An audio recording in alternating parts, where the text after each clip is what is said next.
Hey, what's up, Skyball? With Imagination Creation Films, and today it is December the 16th of 2022. It's a Friday.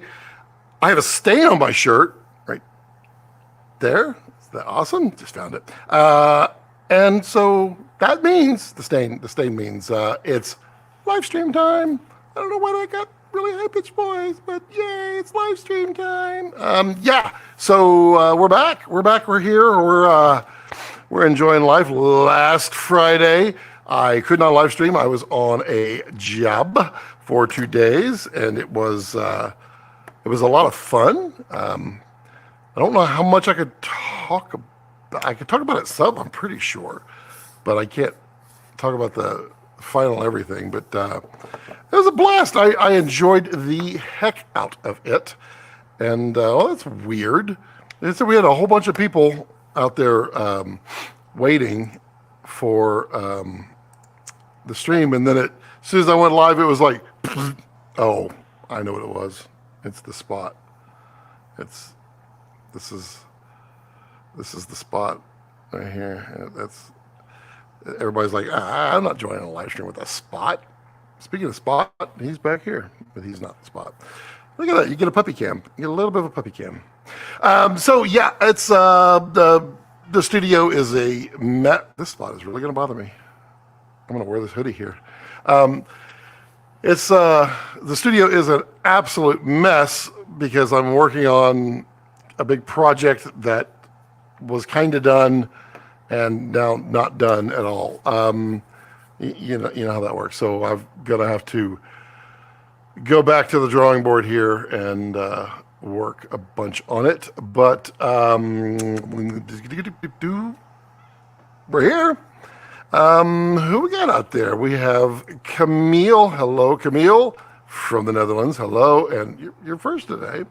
Learning Blackmagic DaVinci Resolve Speed Editor. I like the Speed Editor. I use it a lot. I mean, I wish Blackmagic would say, here's your Speed Editor kit. You make all the buttons that you want, and then you can have it. Rather than, here's what we think is the best way for Speed Editor, because I don't use multicam edits hardly at all. I really don't like it.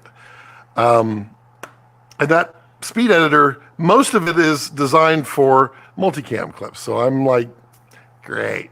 But I use the heck out of the other little parts of the Speed Editor. And the battery lasts forever. I love that. Ollie says, here we go. Let's do this. Ollie, good to see you. King says, we at Scotty B live with it. We at Scotty B live with it. Live with it, baby. Thumbs up, everyone.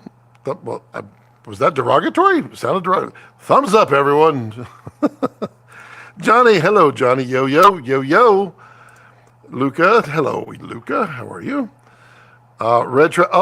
Did you see my red trousers? Yes. It's very cold here today. Very, very, very cold. It is, it's very cold for Texas. We'll give it that. So I'm wearing pants. I was wearing a hoodie covering this little stain right here up until like 5 minutes before the start, and I thought, it's a little warm in here. I even have the vent on in preparation for destruction of this horrible prop that must be destroyed immediately. But yeah, hello, Dave. Hey, nice photo. I like that. That photo of your Facebook profile photo. I like that. It's very good. Nice color contrast. Timmy Doust. Hey, Timmy, how are you? Foray Films says, first time watching. Hi. Hello, Foray. How are you? Brandon. Hello, Brandon. Another day, another dollar. That's right. It's another day, another 7.4 cents in my pocket. That's right. Giving off some Santa Claus vibes with those trousers. Well, I mean, this is also red, and the beard is white. I'm not saying anything, but if, say, I live streamed on Saturday, I would not be able to live stream this coming Saturday, not tomorrow, but the week. I'm not saying why. It's up to you to decide. You never know. I, I, I was, I was just doing this just for you, Ollie, and now I have to figure out where's my HDMI cable. I'm gonna just disappear right off the screen here, like no one does in the industry but me, because I'm a legend. No, not really. I'm just extremely unprofessional on my live streams, but I will, at least I give you wireless audio, so you can at least hear that I'm not just like pretending in the back going, yeah, they think I'm actually back there. I'm just grabbing the bag of short HDMIs. Scotty's favorite. He goes to Amazon and he buys these really thick Ziplocs because I like them. And then he's going to take this. Ooh, look at that. That is not a short one either. Don't go there. This goes back here. And then I am going to cue the dancing Santa. I think. Maybe. I mean, you never know. It may completely fail as usual. And I don't have it on the greens. I have it cut out, but I haven't put it where I can do. Wow, stage manager, thank you. I'm going to use screen mirroring for the. Oh, that's interesting. I don't know how to do that. I'm afraid to do that. I'm not doing that. I have not set up stage manager. I've not set up the new 16.2, which we need to talk about the Apple Freeform. We should talk about that. Y'all can remind me. Let me see. Where's the dancing Santa? Where's the dancing Santa? I had it. There he is. There he is. Now we go to cue dancing Santa. There we go. I got it all loopy for you. Just for you, dancing Santa Claus coming in just for you. I actually, this comes from the old. Wait, this is wrong. How can that be 22 seconds long? Unless I just literally just let it loop forever. Oh, nope. There's my oldest. She's not quite so old there. Anyway.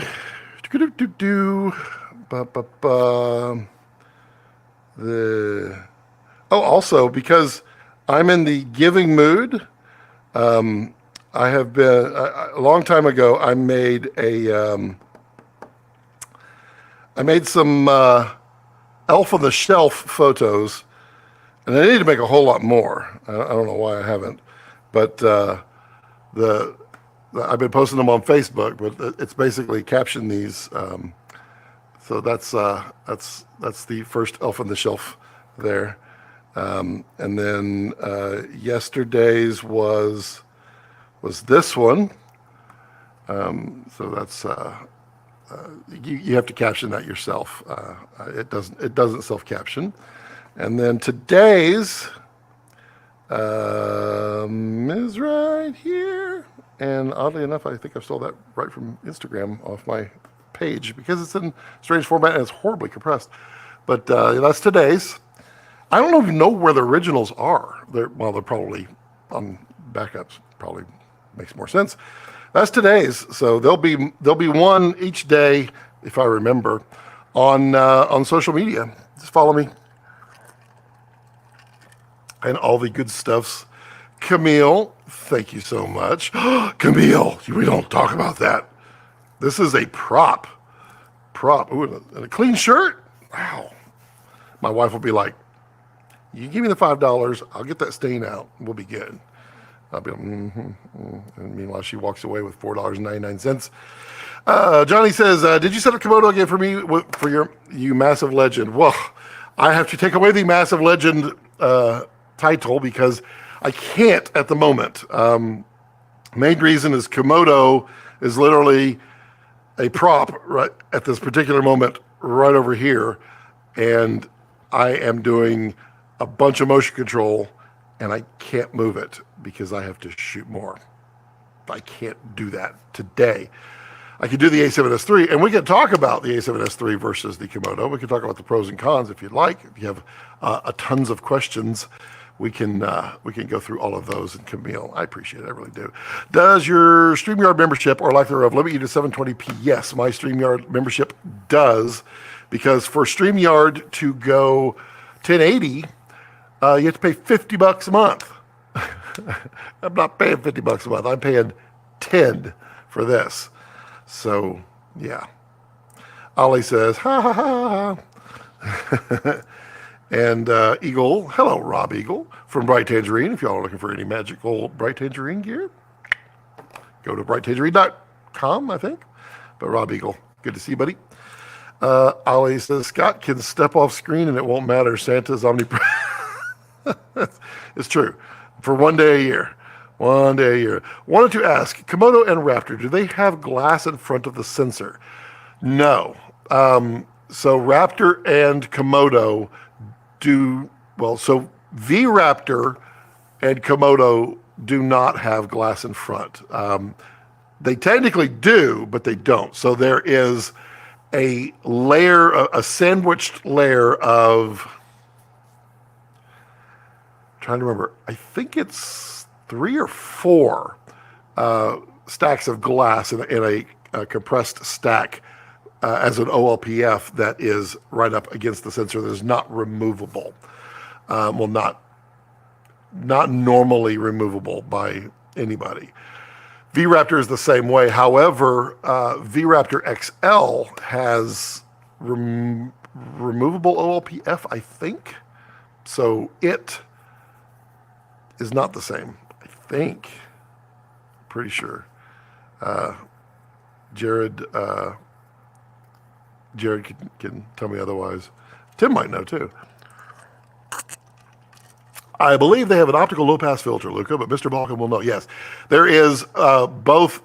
There are 2 anti-aliasing filters and it's either one anti-aliasing filter and 2 low-pass, or it's 2 anti-aliasing and 2 low-pass, I think, unless it's 3. Sorry. I'm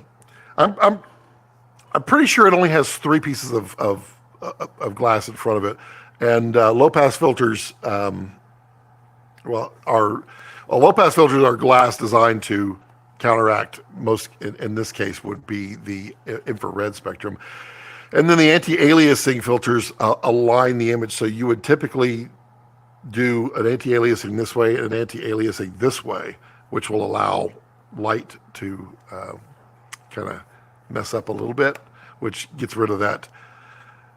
It won't get rid of the spot, but it'll get rid of the checkerboarding that's happening. Lucas says, instead on Sony A7S III, I hear those sensors collect dirt very quickly. Any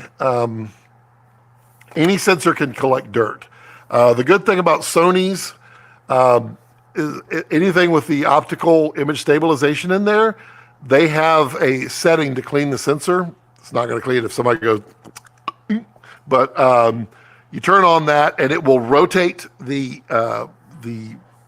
sensor like it was doing optical image stabilization, but it will rotate at a very high frequency at multiple different frequencies, and it will usually knock the dust off. Timmy says, hey, Rob, what's up?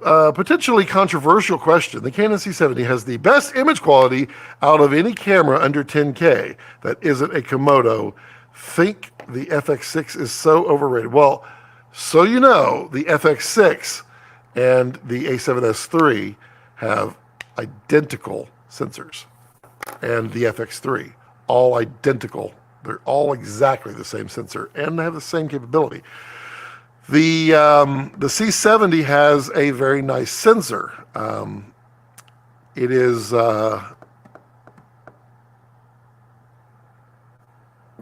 a nice sensor. I don't know. We got a bunch of C70s and 2 Komodos and Dragon. Good old trusty Dragon in there. But it's yeah, that's potentially controversial. Rob says, Tim. User removable. Yeah, right. Agreed. It seems like everyone raves about the FX6 image quality, but ultimately it's just an A7S III. Yep, without sharpening.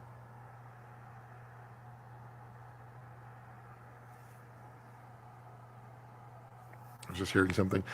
I had whatever reason, this studio and the editing workstation amplifies low frequencies like really well.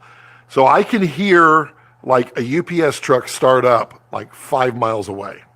It's wild, and I always think it's like next door. This morning, I heard what sounded like a helicopter, and it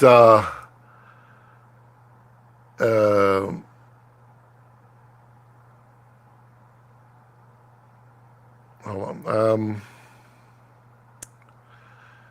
I was going to share this. There. That goes to there. That goes to there.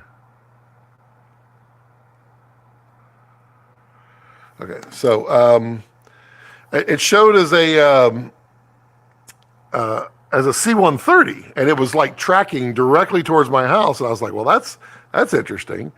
And then I went out there to go see what it was, and it was a Black Hawk, and it literally flew. Well, let me get rid of Johnny's message here, but it literally flew directly over my house. There's you see the roof, and it was really low. I thought that's odd, and it's weird because Flight Radar, which is pretty cool, said it was a C-130. That was definitely not a C-130. Anyway, back to the FX. How did I go off on that tangent? Oh, the sound, sorry. Ultimately, it's an A7S III without sharpening, noise reduction, and slightly cleaner signal processing. I hate it. It doesn't have any of the above. It just, you can de-sharpen. It also has the noise reduction. The cleaner signal processing, it has better audio. And then it has ND. And that's pretty much it. Ollie says, speaking of Jared, did you see his Unreal Engine render of those dolphins? I mean, it could be. It could be. I have no idea if it was real or not. It could be any of the above. If it was real, I have a visual of one of those giant cranes sticking out over the ocean and coming down. I don't know. It would be awesomer if it was an Unreal one, because then it would look really cool as Unreal. But it would also be really, really awesome if it was not Unreal and it was real. It's a lot of reels, all the reels. Because how'd you get that stabilized shot? That's pretty amazing. C70 is a 12K camera sensor in a cheaper camera. The only thing that even comes close is Komodo and its crazy good global shutter. The C70 is not a 12K camera sensor. Not at all. It is a 6K camera sensor. That's a lot of megapixels, and it's not a 12K. What does everybody else use to clean the sensors? There are sensor cleaning kits you can get, and it is a very, very soft sponge like thing that has a very lint-free cloth on there, and then you use the solution and you go across it one time each, and then that's it. You don't touch it for it at all. And it works. Camille says, I'm looking for an unbleached muslin. Any tips for a good brand? Honestly, unbleached muslin is, you don't really have to have a good brand. I mean, you just don't want it to be thin. But, I mean, you can literally go to a fabric store and buy unbleached muslin, and it is literally the same thing. You're literally just talking about a yellowish muslin cloth. It's nothing spectacular. So it's that yellow that people like because it gives the warm glow on the face, the more natural it enhances. But I mean, there's I've been ordering from, let me see, what's the name of this? Canvas Grip? Yeah, Canvas Grip is who I've been ordering for. I have a love-hate with them. I don't hate them, but the love is they have tremendously affordable prices. They're in LA. And if you're in LA, you can just go whoop, right over there and pick up the stuff. For me, the dislike was it took like 4 months to get one of my 8x solids or my solid 8x full grid cloth. It took forever, and they kept forgetting about me, even though they said that in stock. It was pretty bad. But yeah, that happens. Tommy says, I think my FX6 is going to ship this week. Super excited. Very nice. Sell it, Tommy, and get a Red or a Canon. Well, everybody is partial to their own choice and decisions. And I am not streaming anymore. What's the deal? Oh, there I am. Hi. I mean, if you went out and bought a 1978 SV8 or Super, or not KB Super, am I not streaming anymore? Yeah. Hello, Starlink. Can we work now? Are we working? Are we streaming yet? I see me here, but I don't see me moving on there. Oh, wow. What are we at? 1 frame a second here? There we go. Wow. That's pretty bad. Okay. I mean, you can go out and buy a 1981 VHS camcorder, and if you spent the money on it, you're going to think it's the best thing on the planet, which is not, it's neither right nor wrong. But yeah, I mean, everybody's partial to their own brand, so to speak. I mean, I have loves, but I shoot with everything. Technically, the C303 is under 10K too. This is true. I had a red Komodo. I went Sony. Interesting. What was your beef, Tommy, with the Komodo? Too large of file sizes? I'm guessing that's what it is for you. It makes more sense, unless you just want the autofocus. Well, but the autofocus is not bad on Komodo either. No. Always clean my sensor with a pressure washer.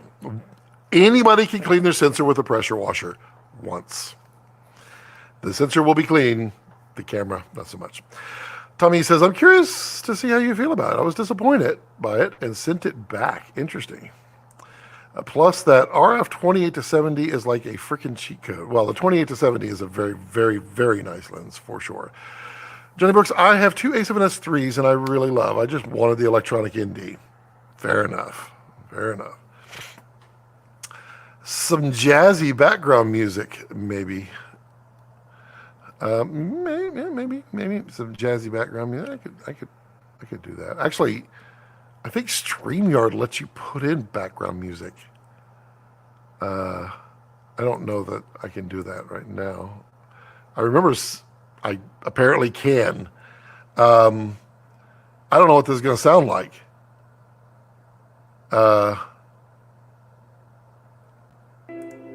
I have no idea if this is working or not. Now I have to hear it.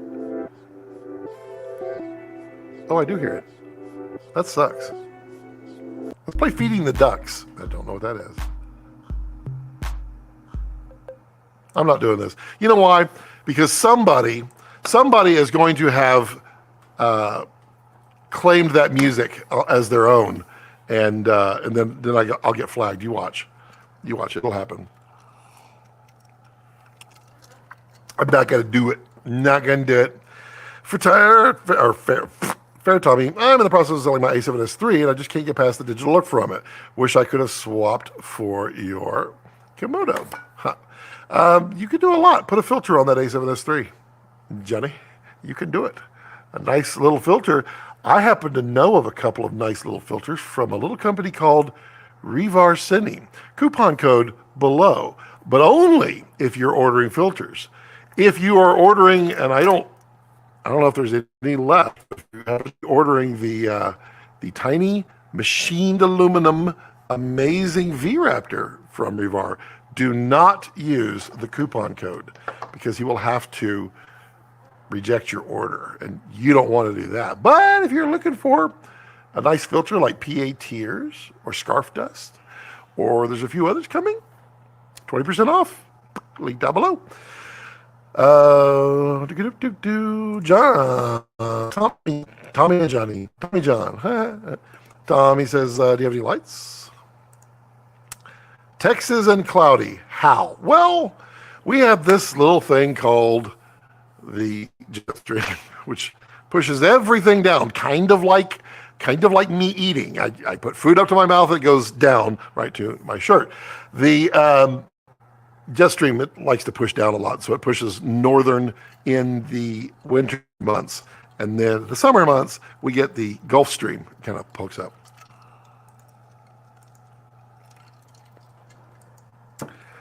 Tommy, you doing good up there? You having fun? You enjoying playing in the world of Kessler Cine Shooter? I saw you got one. That's cool. You enjoying that? I bugged Scott a bunch before I bought. So there you go. He's the goat with info on that thing. Did not see that, Tommy, but thank you. I appreciate that. Actually, I think the goat is technically Eric, but you know. When I say 12K, I mean the pro. Oh, got it, Johnny. Got it. There's so many Ks on here versus a cheap A7S III sensor in the FX6. I don't know if I'd call it cheap. The Rag Place. Tommy says, thanks so much for info on Kessler. Your videos are great on it. Thank you very much. I hear you have started having some Starlink dropouts recently. So I've had two that were like large, like over 5-10 minutes. Most of mine are like excruciating. I do want to look to see what that was just a minute ago. Most of mine have been extremely minor. I don't know what that was. That might be something else because according to this, I've had no outages. Nope. No outages for a while. I wish my screen would stop jiggling. I am so cheap. Don't touch it. Okay. I have a bad DisplayPort cable that when the wind blows just right, it makes my screen go like literally like that. But for the most part, I absolutely love Starlink. It is so much better than what I had. That is my problem right now. That is really a problem. Let's do that. It's hot in here.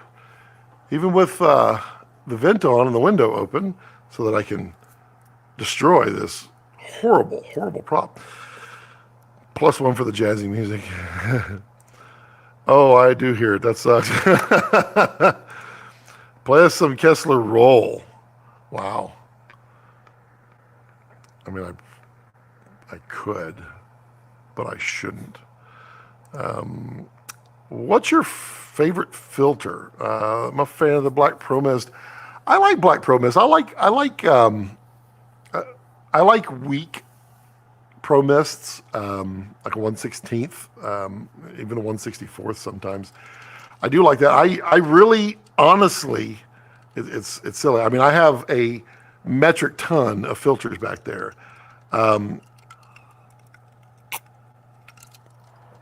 I really like Scarf Dust a lot. PA Tears, I like lesser than Scarf Dust, but I like them both. I use Scarf Dust quite a bit. It's a very nice single strength filter. A Black Pro Mist I like. I have a Locon back there. I have a blooming filter. I don't have a bunch.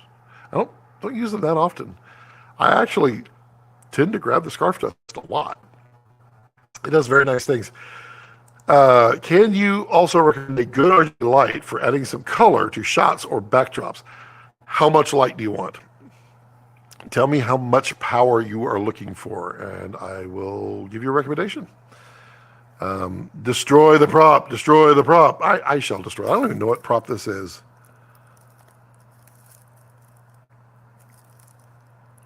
Okay, you know it's going to be bad when they go out of their way to say handmade.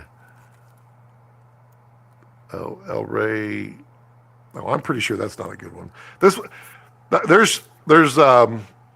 There's 3 sections on my my prop storage in there. Well, there's 4 technically. The bottom shelf, which is not the top shelf, is the very high-end collectible props. The left side is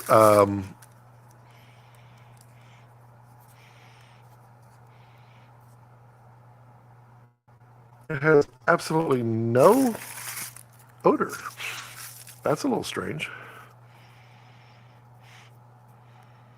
I'm dumbfounded. I've never in my life. Oh, I can smell. Wow. You see that? I guess Scott's been a little drinking with old grandma's cough medicine, if you know what I'm talking about. That's weird. I don't know.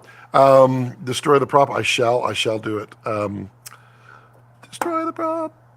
The oh yeah, RGB. Yep. You have to give me some statements. Oh, I was direction. Wow, this looks so bad. Hi, my name is Scott, and I'm first time drinker. Just don't look away. I'm hideous. Just cover myself like that. The left side is my premium props. The middle side is the it's, if you just want to waste a prop. And then the right side is these stink. They're horrible. I wouldn't enjoy them myself, but because they don't have anything special. That is boggling my mind.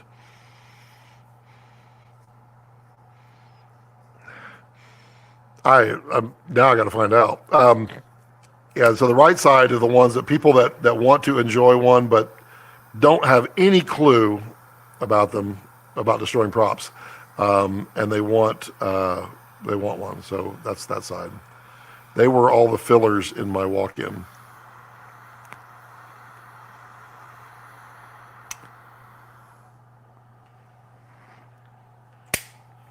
That is really light for being dark. That's really.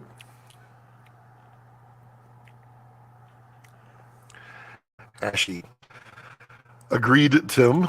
Grab an ice cold beverage, Mr. Balkan. Well, Johnny, you can see I did. I grabbed it and I was like, woohoo! And there, that's where it went. 8th Pro Mist or Black Satin. Black Satin is nice. Pro Mist is, yep. The Aputure 60C is pretty good. I tend to agree. Depends on how much output you need. I use the 60C a lot. So I have the tiny stripped monitor screw. I have a tiny stripped monitor screw. Tried super glue, rubber band, an extractor tool, but no luck. There must be a way. Okay, so where's the screw? I mean, if it's stripped. So the screw is stripped or the screw socket is stripped? Let's try that. Or you say you try an extractor tool. Yeah, I need to hear more. There's definitely ways. I mean, drilling it is one way to get any screw out. You find the diameter of the screw, exactly the inside of the screw, not the thread part. And you drill straight down into it, and you can do that. I mean, on a monitor, it's going to be fun. Just don't drill too hard. Not super powerful, ideally battery powered and lightweight. Yep, you want the Aputure 60C. I shall go get one right over here. I do have a lot of videos coming. This week has been pure hell for me because of the all the work, which I do like. I do love the work. Don't misunderstand to me.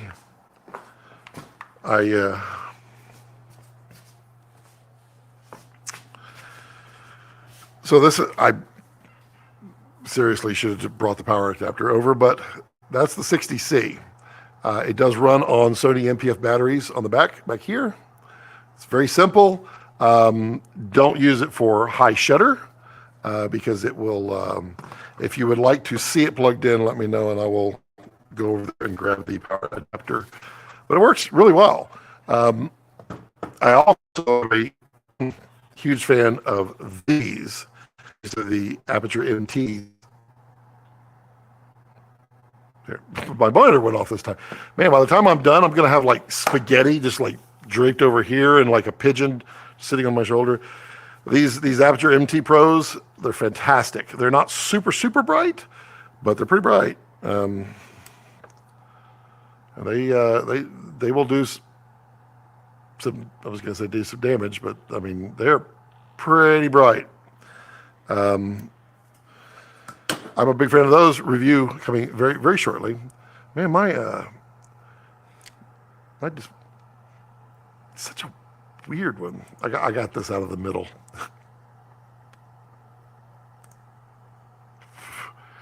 Thanks, Brandon. That 60C is pretty darn good then. Yes, sir, it is. I shall check that out. No handle though, yep, which is so dumb. But other than that, pretty solid. Yeah, the handle is the screw-on bottom. I mean, these are really designed for content creators, really. They're plastic. They're relatively inexpensive, but they do work with Sidus Link, and they are really bright, which is nice. That's most of what you'd like, minus the plastic, in a good light. LOLs, yep. 2 P60C units, and they're surprisingly powerful. Yep, they're very powerful. My hair light is the 60 bicolor, the P60. It's not, yeah, P60, yeah. The P60C is that one. The 60C doesn't exist that I know of. The P stands for panel, 60 is the wattage, and then C being color. I have the P60 bicolor back there, which is my hair light, and I think it's running at like 4%. And I mean, it's definitely there. You can feel it on the. That's creepy. Just creepy. Scott going all out hillbilly. Just needs some mustard and bologna. Who puts mustard on bologna? Mayonnaise. Mayonnaise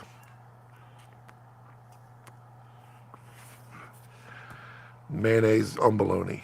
I despise bologna more than anyone could possibly fathom. Props are great investment. They are, but don't insure them because burning them is arson. Here's a curveball from our usual camera lighting chat. What are your favorite microphones for voiceover ADR work and favorite on-camera shotgun mic? Okay, really? Why is my monitor freaking out? Hold on here. Let's see if it, I mean, my whole monitor went. Favorite micro. I'm gonna unplug it and plug it back in, but I have no idea what that's going to do, and I really don't want to. Wow. What did I do? Just pull on it? There we go. Okay, so for ADR work and voiceover, well, ADR, if I'm doing ADR, I'm going to try to match whatever microphone was being used in the non-ADR scenes because it makes the voice sound the same. For voiceover, I have a few microphones back there that I use depending on what I use it for. One of them is the Neumann TL103.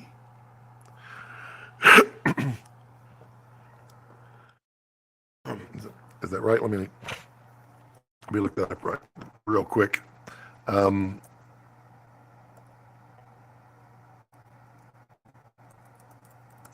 It's teal. It's the lesser expensive capsule that is based on the original Neumann microphone. But then I also use several warm audio mics, and I will get to those in just one second. Let's see, large. Yeah. Just give me the brands. TLM 102, not 103. 103 is larger, and it does sound.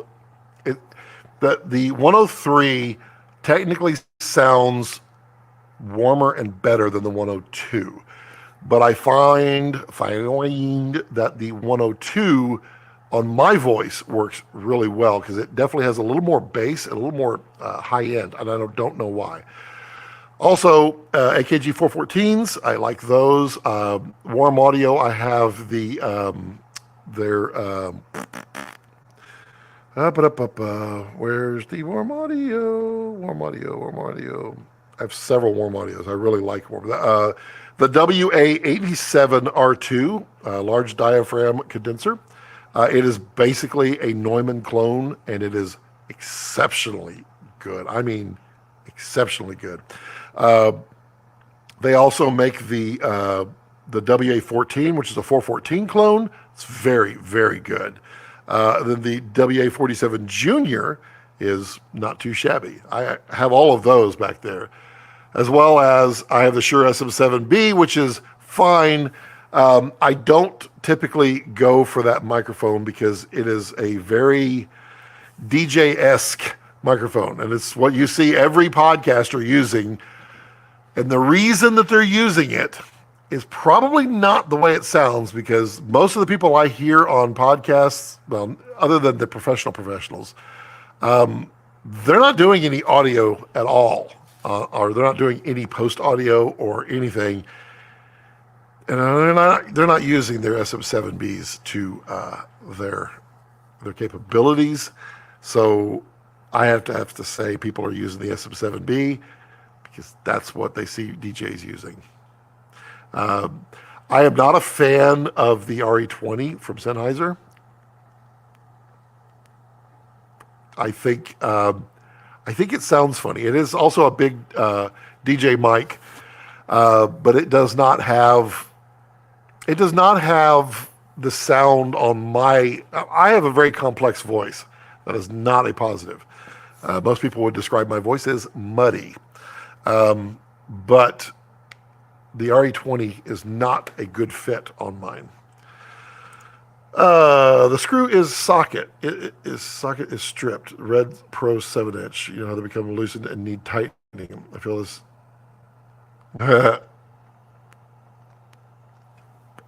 Screw. So the socket is stripped. Oh, I see what you mean. You're saying that the head of the screw is stripped.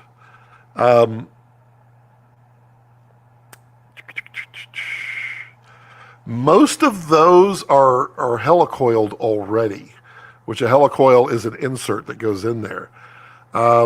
If you cannot grab it in any way, form, or fashion, then you need to drill it out.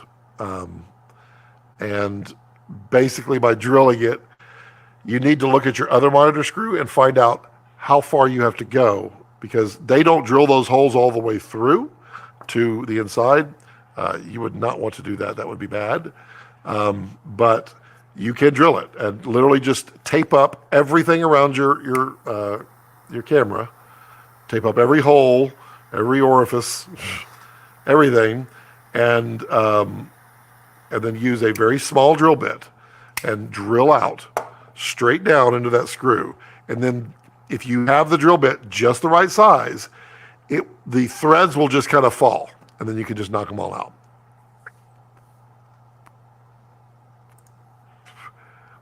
I almost went this past weekend, Rob. I've not been back just because I haven't been in that area, but I have several trips to do in Austin soon, so probably will.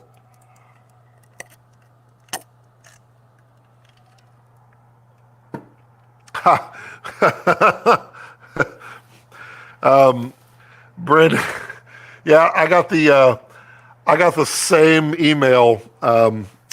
They I'm not gonna call them out because I think when they get called out, well, I don't know. It's probably the right thing to do to call them out, but I don't think that's normally how Red likes to do things. That they basically go in and find everybody who hasn't purchased a Red in X number, and then offers to help you out. That's what you call an overexcited salesperson, and I don't believe that's what they're supposed to do, but I don't know. The way I would tell them is that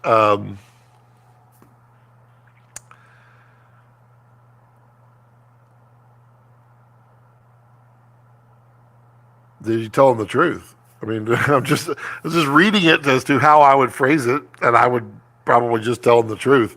I don't think in any way I would be concerned about sounding like a loser, because, sir, if you're a loser, I am 2.5 times more losery than you. Or 3 times more losery. But I would just tell them that appreciate it, but I'm not in the market at this time. That's how you say. Or you could say, absolutely, I'm in the market for one, and I would absolutely love one.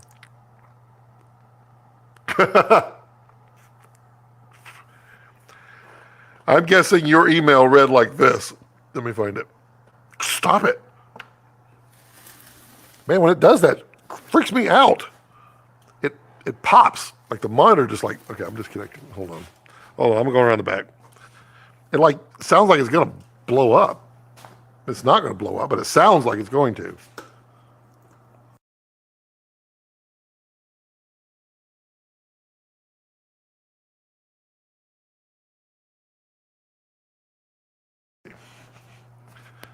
I don't mind the glitchy so much, but that popping is really bad, and it's still doing it.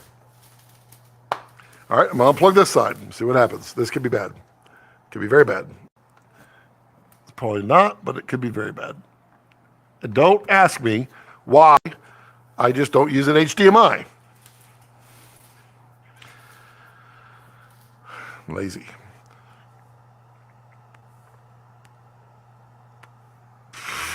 I was looking for from the Red. Yes, it was about the XL for sure. It was. Yes, it's like, hi, my name is, and I wanted to introduce myself as a resource to you here at Red. I would appreciate the opportunity to learn more about your business to see if the V-RAPTOR XL would be the right tool for any upcoming projects. There have the 0 interest financing coming up.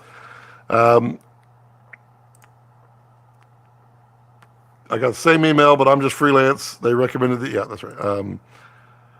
That's $1 for every sub. The XL? No, it's more. It's more dollars than that. XL is 39, isn't it? 39? Pretty sure.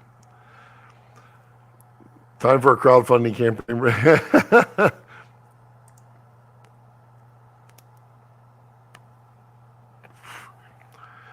I'd love to see how you can color that current shot using the 60C. Grateful as ever. I mean, I could just do it with Sidus Link. Those are all B7Cs. And I'm easy able to do that. Let's see here. There's a funny story as to why I can't do it with that one. I have one of the original ones with the bad Bluetooth that I have not sent in yet because I'm a loser. So I can't connect with Bluetooth yet on it. Okay, so what color would you like to see? Let's should we do a we should just turn into the purple.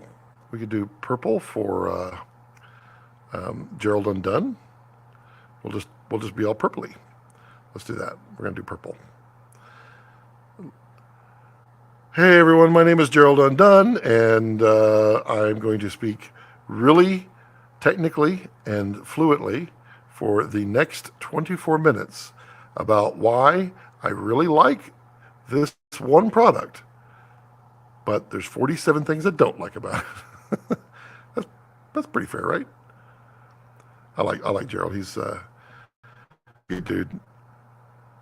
Also very helpful too. Not afraid to help. Um, that is ugly. Johnny, you're a horrible person for making me do that. And we're gonna just bring it all back. Bring it on back to coolness. There we go. Okay.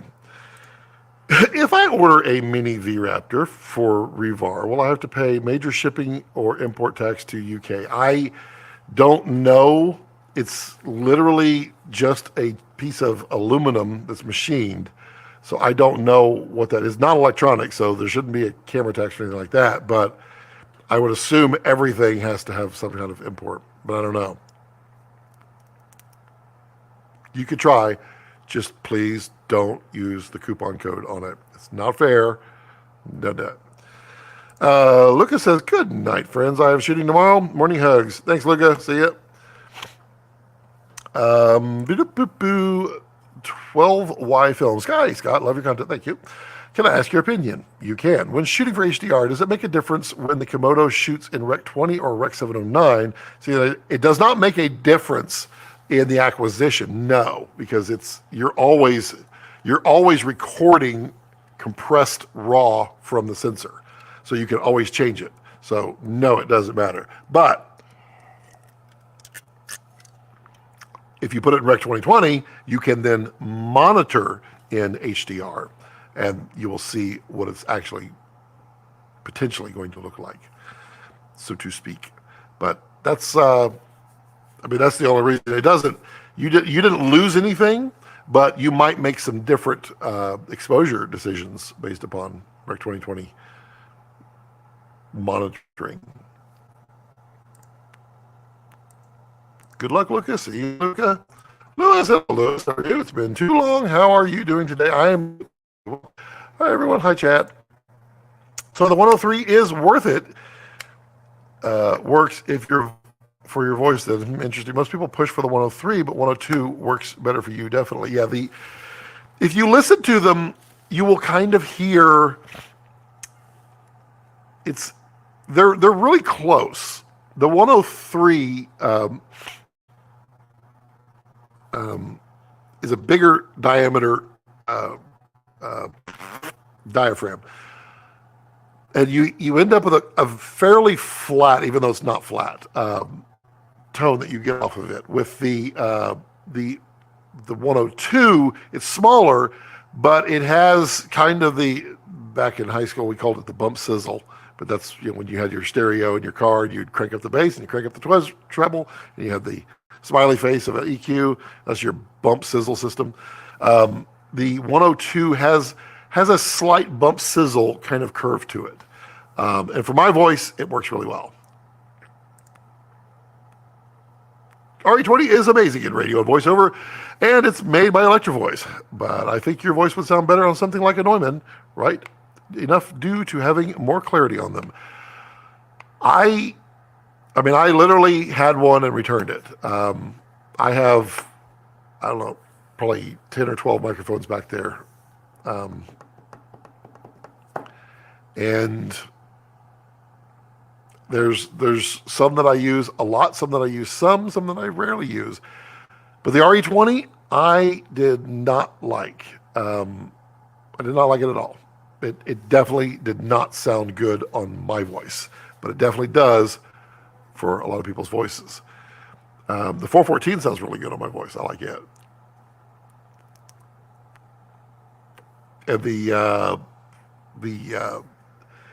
U87 clone is really, really good. And they've done a really good job building those. What other mics do I have back there? I've got a ton. Got a ton back there. But yeah. Smash that like button. Do it. Just take your hand and do like this, and then realize that your phone only can use a finger, so you just click the little like button that way.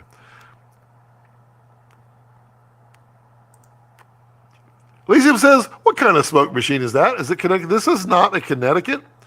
This is a Maduro prop for sure. But in no way would I recommend this at all. It is by far one of the most bland props I've ever had the pleasure of destroying. It's not good, but it's now out of my prop storage device, and I don't have to worry about it ever again. Yeah, just get some painter's tape. Is it this screw? It's so odd that I had that just like here. Is it this screw right here? Is that the one? Because you really don't have to drill very far. If it is. I did want to talk about my filming job last Friday. That was fun. Because Johnny saw who I was filming with, which is funny because I had two friends that I thought for sure were going to know who he was, and one of them just liked it and didn't say anything. The other one I asked and he had no idea who he was, Elton.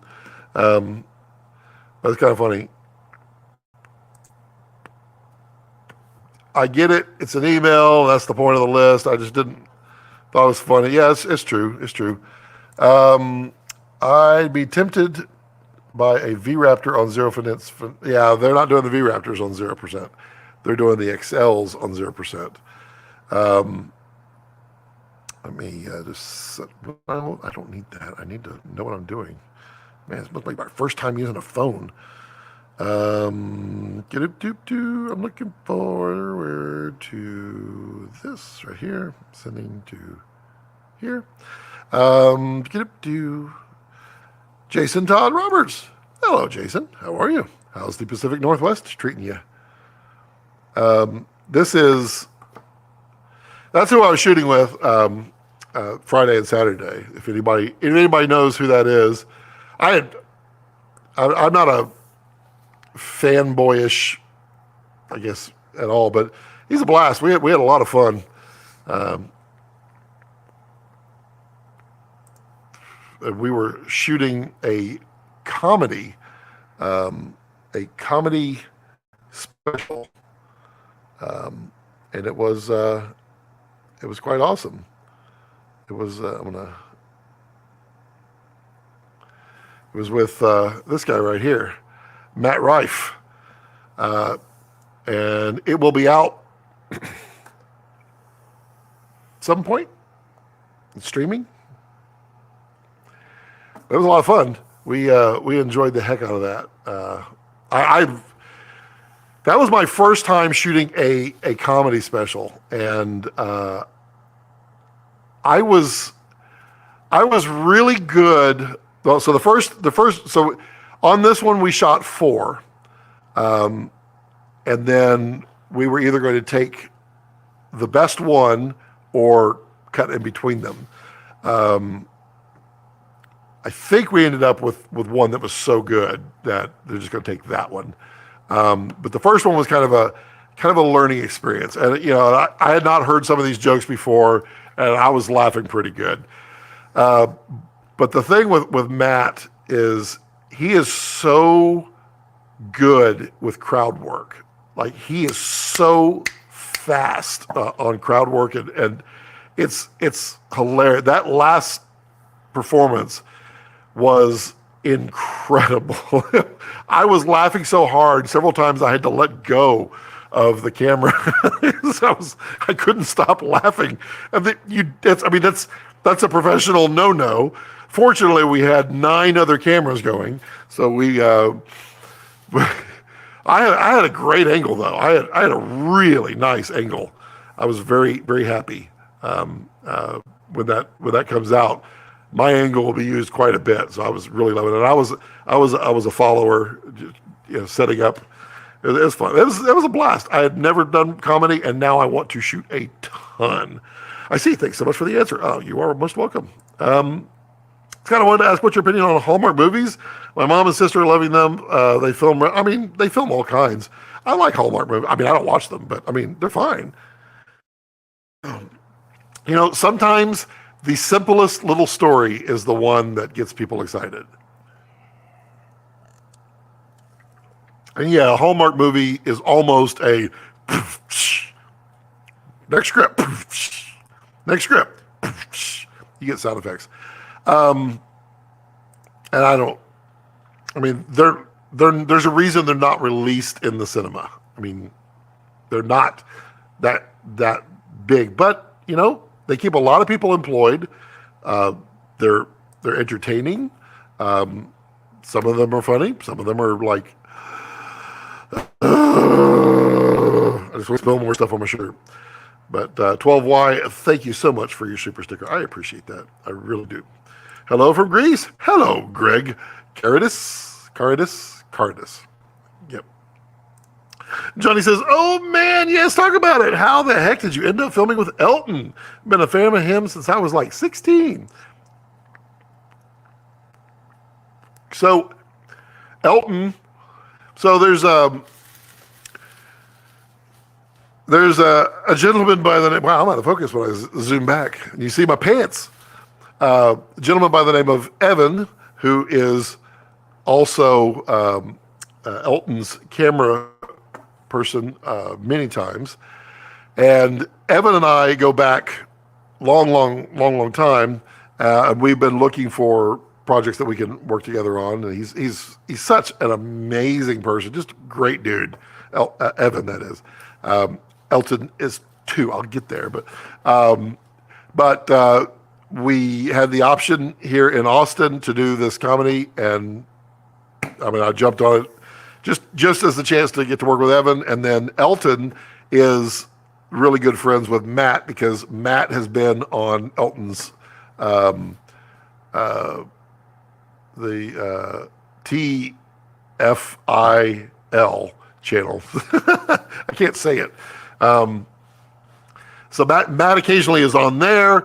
And so, I mean, it was just a big coming together, and it was really cool. And I really enjoyed it. Elton's a super chill guy, and really had a lot of fun shooting with him. We ran around with like a bad crew getting these shots, and we succeeded. We did a really good job.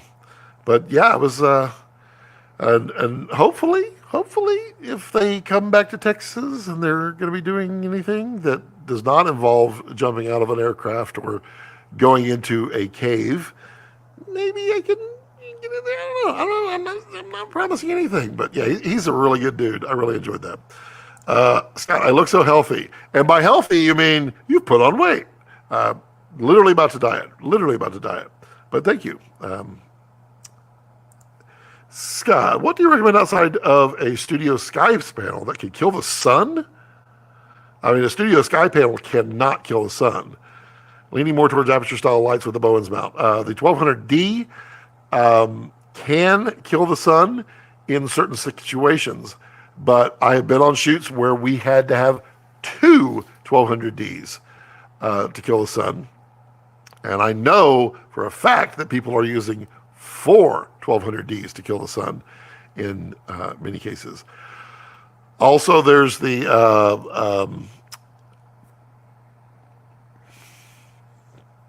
other brand, Nanlite. They make a 1200. Looking to get that one in here to test soon. Supposed to at some point. I'm looking forward to trying that one out because it seems pretty good.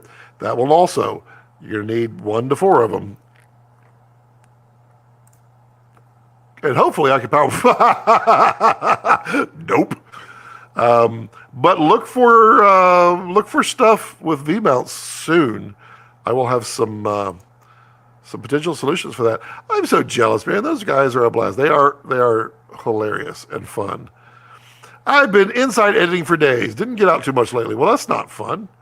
I mean, it's cold outside right now, and it's overcast, and I've been in the studio for days as well. So yeah. Tommy says, hey, Scott, in your live stream hates me, been kicked off 3 or 5 times so far. Why? I didn't kick you off. For the budget they have, I'm impressed by the Hallmark look. Well, see, that's the funny thing. Hallmark movies are typically not shot in Hollywood. They're typically shot elsewhere. And they could do it on smaller crews, smaller shoot days. They spend the money on wardrobe and talent.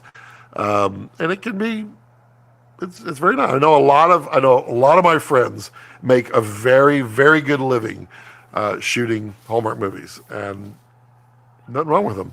They've got, yes, they have mastered the glow. New Da Vinci voice isolate, yes, it is. It is truly magnificent, and it is finally something you don't have to spend $1,000 for RHINO Pro, which it just literally just for not every case, but for the most part, just knocked into their the isotopes pockets there. Nanolike Evoke 1200, yes, I've seen it. Very good light. Look forward to testing it. So the 300D is not going to cut it. That's good to know. No. The only way the 300D is going to cut it is if you're doing a very tight shot and the light is right here. Then you could do it with the 300D. I mean, it's not impossible. But I mean, for an example, this here is the Nova 600 right here. And that is a, thank you. That is the bigger brother to the Nova 300 panel. And this is at 3,400%. Oh, well, that's not even a fair test. Because I'm going to brighten it up to 100%, but that's not fair because I have the fan turned off. So it's like 10% brightness. I have the fan off because it's a very loud fan, and you can't run it low. Ooh, 1 to 4 of them. Got it. Another very helpful with V-mount. Do you have a light recommendation that has portable power but very bright? I mean, the most powerful you're going to get with power like that is going to be the 600D. That is the most you're going to be able to do, and you're going to want 48 volts of battery. So you're going to want the 26 volt battery so you can run at 100% on there, because if you run two high amperage capable V-mounts on a 600D, you're only going to get to run it at 50% because it's a lot of power, But I am working on a DIY build of a solar generator that will power a 1200D for hours. It ain't gonna be cheap, but it is DIY. And then there are professional ones coming soon.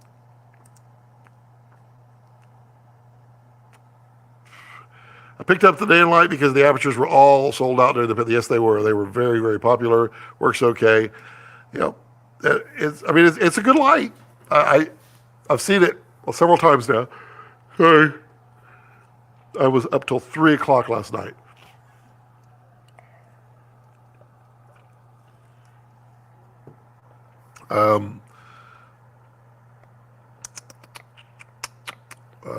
Yep. Hallmark is shot in my backyard. Yep. I was an extra. That's why I know. Connection issues, I think. The wheel of death comes up. You've been Freelzy. Mac versus PC debate. I'm a PC user, but a Mac fan. Thinking about picking up an M1 Mac Pro whenever they release it. I like Macs. I like the Mac ecosystem a lot. I made a lot of money in a career for years on Windows, and it works fine. I just prefer the ecosystem of the Mac. I think everything about an iPhone, iPad, watch, everything all going into the same thing. I think it works really, really well. whereas Windows just did not work as well. The Nanolight 720 is really good, $1,700, but the V-mount is super expensive, like $500 per. You only get about 50% output, which basically every COB in that power range is like, unless you get the 26-volt batteries. Yeah, I grab this. Yeah. Aputure makes a. I take that back. That was not the box. These are not the droids you're looking for.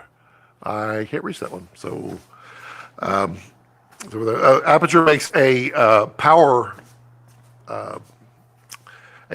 brick, basically, that allows you to put 2 batteries on there and it feeds out 48 volts. But still, it is a simple matter of amperage. The V-mount batteries are these little guys, these wee little men right here.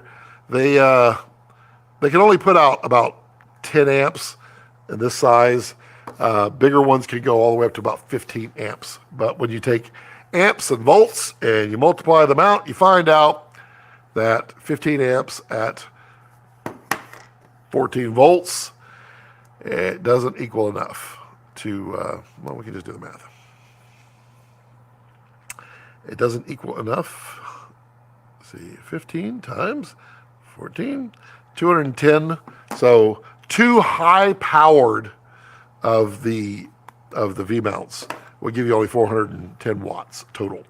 So it's not enough to get you to the 685 that a 600 uses, which is why you have to go to the larger 26-volt batteries for that purpose. And they still won't run it for very long. And that's something I've talked to a lot of industry people about. It's going to be interesting.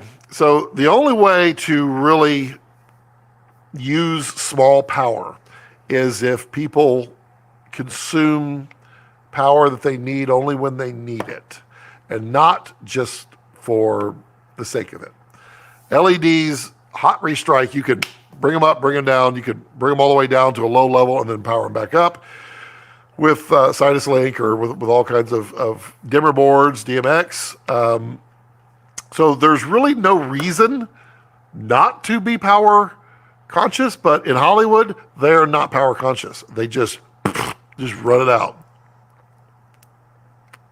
Run it continuously. And so that makes it hard. Makes it really hard to run off of batteries. 600D I can manage better. Plus, if I go tighter, maybe with the 85 millimeter, I think I can get away with that light. Yeah. Greg says, what do you think of the digital Sputnik heads? They work with V-mount. I have not played with the new ones, but they're interesting. They're an older, it's an older code, sir, but it checks out. The design is older, but the new one is updated from that. But yeah, they're nice. They definitely filled their role for quite a while. Hallmark employs a lot of people in Vancouver. Yes, they do. Vancouver loves Hallmark. What light do you like? You explained it better than me. Are Blue Shape still planning on releasing mini V-mounts? Don't know. I've repeatedly asked.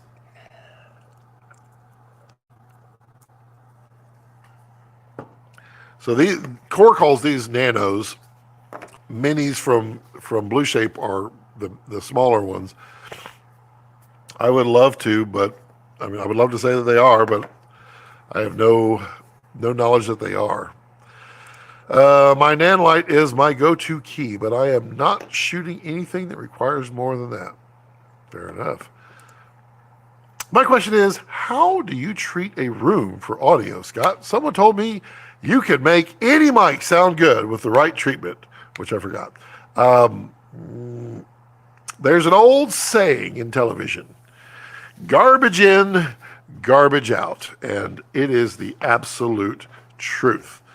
I was looking for something, and I don't see it there because we moved it, and I'm going to find another option here, as I walk in. Hopefully the audio doesn't cut out. But let's see here. Oh, well, hey, yeah, there's a stand on that. Oops. Oh, sorry. Just stepped on a cat. No, just kidding. If I was smart, I would turn on some lights, really. I'm just doing this by feel. I'm using the force. There we go. And then using the force. Sorry. Get back in here. Back in there. Now we're back in here. And then my dog is upside down. Y'all getting that? It'll only be that way for 60 seconds. I'll let you enjoy the visual of the dog upside down. Watch. Start counting, everybody. As soon as you get to 60, he'll be right side up. He's about to go. He's about to go. My previous dog, there he goes. He's about to tip it. He's about to tip over. My previous dog, if he went upside down for more than 10 seconds, he would sneeze uncontrollably. And I have no idea why. There he goes. Rub the nose. Yep, rub the nuzzle. What are y'all at? 35? 40? 45? 50? 55. He's gonna make a liar out of me, isn't he? Fine. We'll just continue on, and you can watch him flip over on his own. Sound blankets. You can make any room sound better with sound blankets. You cannot make. There he goes. Boink. You cannot make any mic sound like any mic. That it's just not going to work. You can make a mic sound better with EQ, compression, all kinds of stuff, but you cannot make, you can't make a garbage mic sound good. And it literally, one of the videos on my list of things to do was a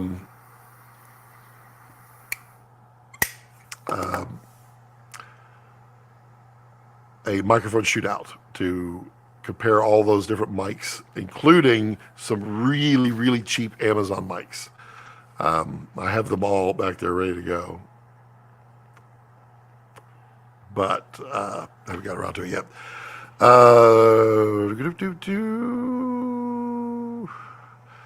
Eric says, I just picked up the Canon CN 30-105 at 60% off for my Epic Helium. Loving it. Own all the CN primes. Now I can zoom. I like the Canon zooms. Those are nice. I really like that. What is it? The 50-1000. That thing is awesome.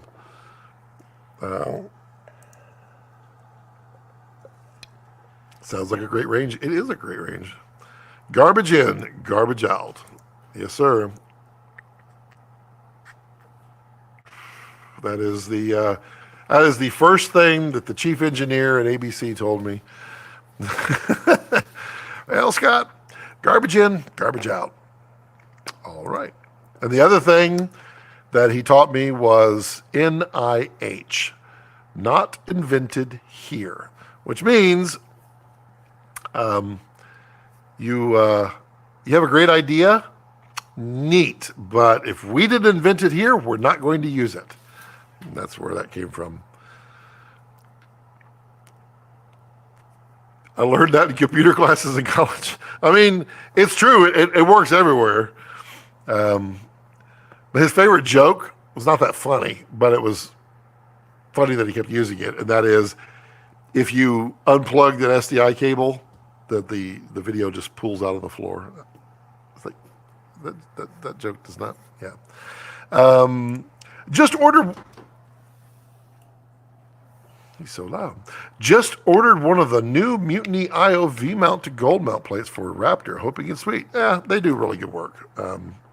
Avery does really good design work, and Sutton's ability to gather the right parts for the right manufacturers and price it and build it the right way, it'll be good.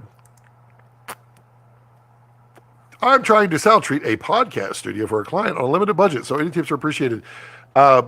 Moving blankets. You can pay a whole lot of money for sound blankets, or you can buy moving blankets, which is what this is. This is the very best moving blanket from Amazon. And what you want, They come in packages of like 12, 6 or so. What you want to do is compare the weight of them. So find, they'll say like 60 pounds for 12, 90 pounds for 12, 30 pounds for 12. And that basically tells you how thick they are. These are, I think, the 90s. And they are cargo control. Made in China, of course. They were really good. I got 12 of them. I think I paid like $140 for them. And they're fantastic. I like those because they're black on one side and almost middle gray on the other. If you get blue or green and you hang them up on your walls, what's going to happen? A little thing called spill. But you can hang a bunch of those and do quite well. There are several in here that they're hanging in various places. Plus, I have a lot of soft stuff that you don't see, but right down here that he's laying on so comfortably because it's a nice warm day is a big shag carpet. There is a large green screen drapery right here that's all compressed up. We then have drapes here. We have plants. Wow, it's so hard to do backwards. And then over there we have a bunch of these hanging and then some up above. So all of it helps. You don't need to go overboard. The smaller and tighter you can get, you just got to kill the reflections where they are. Scott has a great video on audio. The Komodo. That is cold, Ollie. Cold.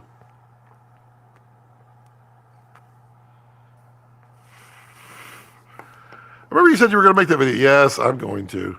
I am going to. It will happen. Do you have a mic recommendation lately? For what purpose? Scott, try the voice isolation on the Komodo unboxing. I wonder how... That's a good test.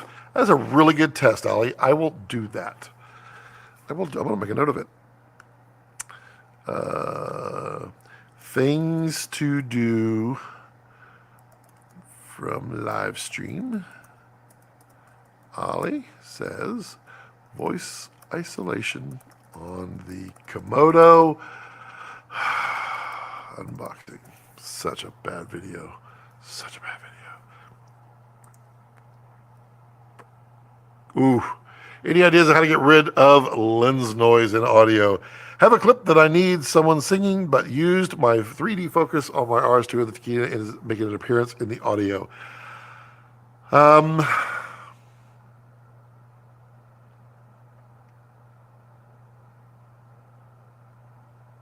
In that case, the isotope RX Advanced is your best hope because you can actually feed it the kinds of sounds that you're getting, and then take it out. But it's very expensive. On the cheap, find an equalizer that has many bands or a parametric equalizer. Best way is to crank up like somewhere in the middle. Just crank it up as high as it'll go. Any band in a parametric. And then sweep the band as you hear the noise. Just put the noise on repeat, and then sweep the band in the EQ until it gets god awful. You'll kind of hear like when you find that, then center it up on there, and then adjust your Q to it's as tight as possible where it makes it the worst sounding. Then take the decibels and bring it all the way down. That will isolate out that one frequency band there. Now, if you have a variable focus and you're going to have different pitches, it's not going to be as good, and probably the isotope. But you should try that new voice isolation and see what happens. Just don't go too heavy, because I know the voice isolation, if you go too heavy, you'll start to get a little computery.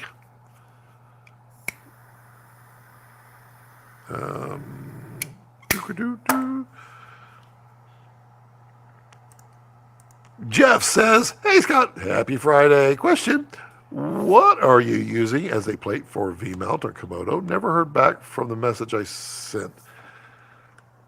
Did I not message you back? Oh.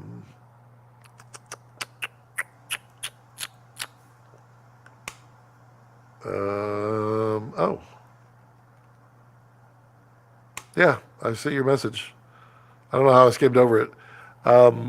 Yeah, I still use the Tilta, but I also have the core that I use as well. It's not here. It's in a bag right over there. Yeah. What I tell people is follow the rules on your SDI, and then I tell people never plug in your Komodo to the power adapter, and you'll be fine. Well, never. If you're gonna feed like your monitor and that kind of stuff from these adapters, then don't plug into the power of the wall. If you're gonna plug into the power of the wall, plug in power and everything else, and don't run the adapter, or don't put a battery on it. Ollie says, try the isolation tool. Yeah, try it. What if it's already edited in Premiere? Might be worth trying importing it back to it. Might, but it's voice isolation is in Resolve. Wireless lavs, please. That's what I'm curious about. What's your budget? Because you can go all over the place with wireless lavs. I still prefer my my Sennheisers. I really like the Sennheisers. A lot of people like the IRIX system. Digital, I'm not a huge fan. The Rodes are good. I've got a very inexpensive one over here to test. Very soon will be coming out. And I'll let you know how that one is. There's a lot of options out there for wireless. DJIs seem to be okay. A lot of people like that one. Thank you, Ali. Did you ever hear that Sigma were recently denied a request application to make new RF glass through the official and correct channel with Canon? Makes you think they're scared of third party. I don't know. I did not hear, but I would imagine that anybody that's in negotiations with Canon would not be able to say we were denied. My guess. Oh, that sucks. I've been losing that lens, and I know Tokina lenses are very loud. I think it was more the motor and or are you talking about, which one were you doing? The 1020. Yeah, you said with wireless. So it was probably the combination of the gears and the motor and everything else. My 1628 f2.8 Tokina was terrible for audio. I remember I had a Tokina ATX. What was it? It was a full frame Nikon glass, and it was exceptionally loud with the motors inside. My go-to wireless lav was the Sennheiser G2, 3, and 4 for years, but lately I use the Rode Go 2 and have proven to be equally good in almost every situation. Except for rechargeability. I like the ability to put in batteries. I will do that. I know the AVX system from Sennheiser, you can buy replaceable batteries for it that are rechargeable. But the Rode Go 2, I mean, I use it. I have it. It's in my audio bag. I use it as a backup to my Sennheisers. I use isotope spectral repair for removing lens noise. Yeah, that's literally that. The lens was making clicks, so I'll try it out. Interesting. If it's making clicks, well, then you should be able to isolate the click, and through some creative ducking on your levels, you should.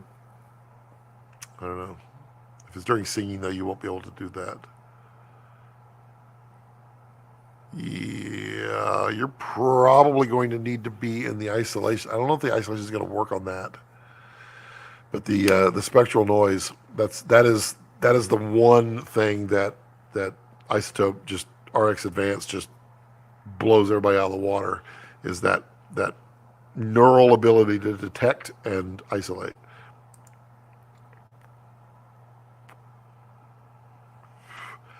Strange hums. You should not have any with the Rode Go 2. It's a digital device. It should not have any hums.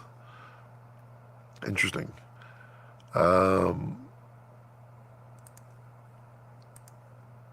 Michael says, yeah, don't share power from one bat. Yep. Hey, Michael, how are you? Greg says, that's very good to know. Do you use an external lav or the Rode Go 2 or just the onboard microphones? I use lavs every chance I get. The one time I did not would be the time that I took them to Cine Gear, and promptly the box would get caught right up in my neck, and what you'd hear is that's my experience. Always use a lav. So Peter's new cam turned out to be a Leica. Really? Okay. Weird. Okay, well, I mean, he's a photographer, so he's going to have that emotional connection, and Leicas are good, so that'll be fun. Didn't figure that one, though.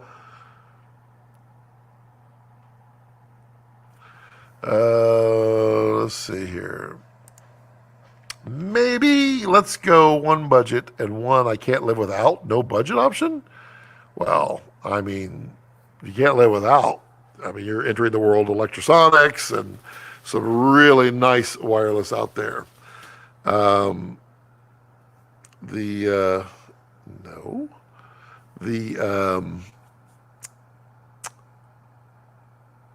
One budget.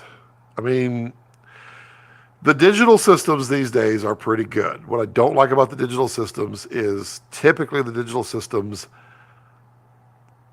are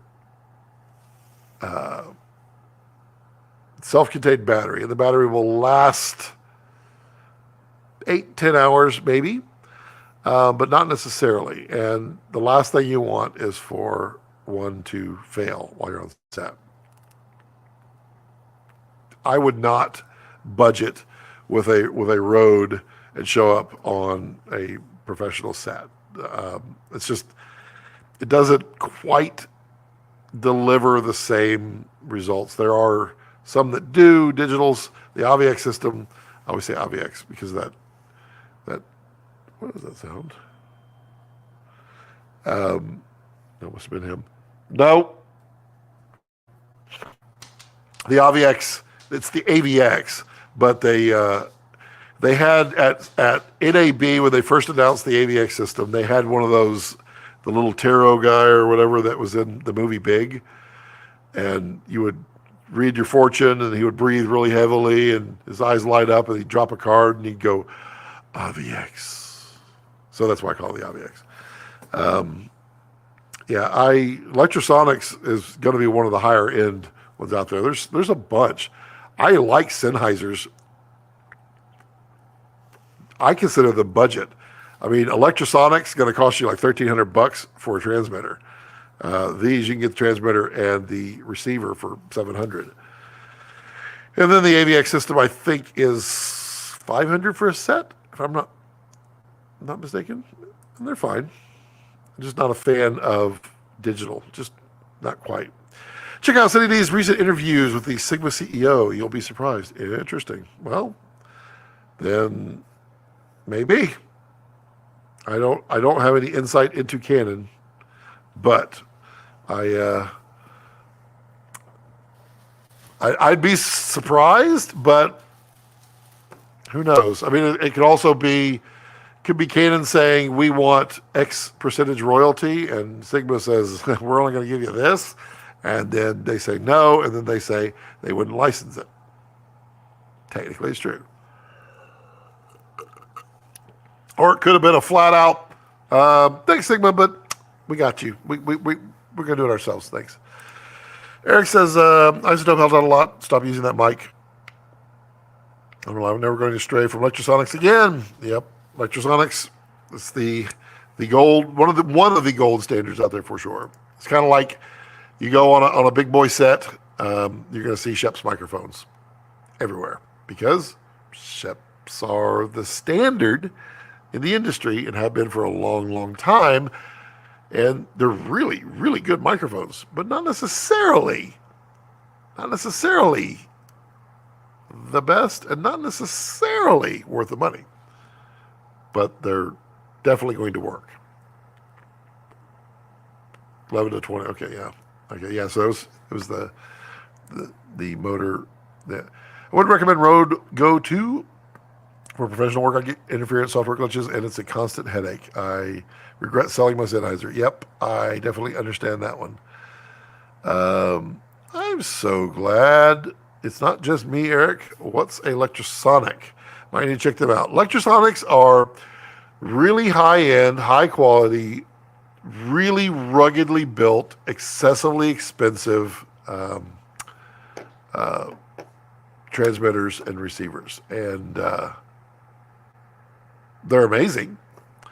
In the Hollywood world, absolutely they're worth their money because you'll rent them out continuously. And they work, they rarely ever fail, and they cost a fortune. I'm guessing there were no third-party EF lenses in the 80s? Maybe. What is the model number of your Sennheiser, Scott? I'd like to try one. This was the old G3s. This is the EW100 G3. They're up to G4s or G5s now? Is it G5s or just G4s? The EW100 kits have been around forever. You can get them in single pack, a double pack, or the reporter pack, which gives you two packs and a microphone and a XLR wireless transmitter. So you can, a reporter on the field here, and I would like to, yes. Lewis says, oh, wow, that's so smart. Get the one you want. And the budget model is a backup. Yup. That's what I do. I never thought about it, but you're right. Thank you. Electros are great, but expensive. Yep. This, no one ever complains about Electros except the price. But if you're a working audio person, you're not complaining about the price because you're making that money because you're working all the time.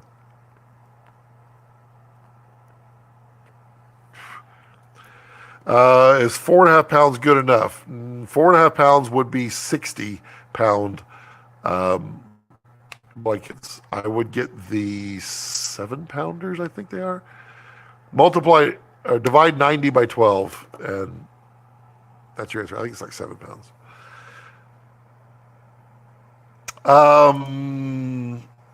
I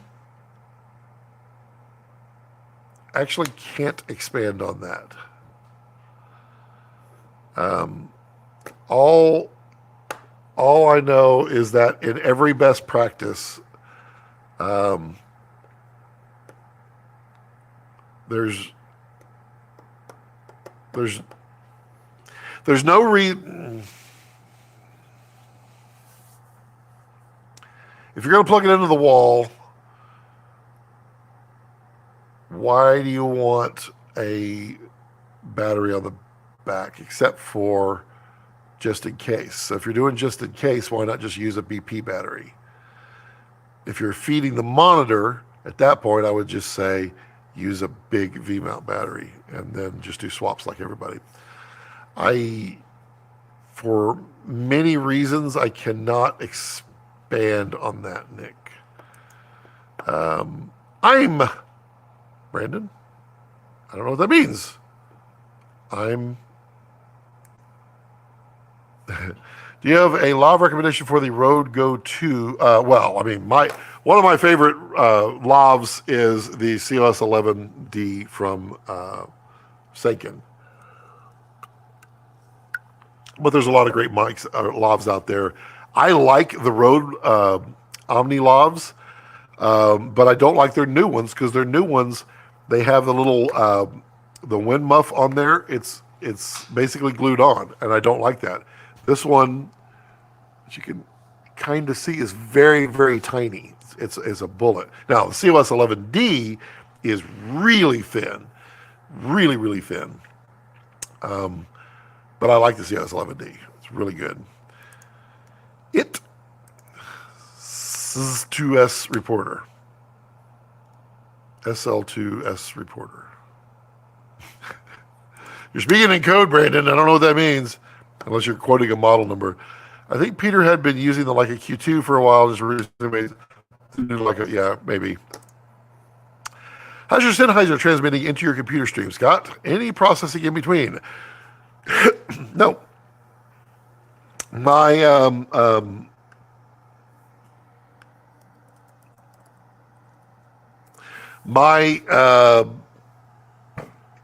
that looked really bad. I swiped up. I was like, flicking the bird. That's not what I was doing. I don't do any vocal processing through this signal chain. I do vocal processing on my my videos. So if you compare my videos and my live streams, you will hear a difference where I put in the audio chain. My audio chain is very, very simple. I throw a big compressor on right at the beginning to kind of even out my very, very wide transients that I go through in all of my states of emotion that I like to talk about, like that. And then I go through an EQ process where I have a mapped out EQ specifically for my voice on these lavs. I just keep it as a preset in Resolve. And so I just throw the chain on there and away it goes. On here, literally the lav goes straight into the Sony camera, your favorite, and it goes from there HDMI into the A2 Extreme.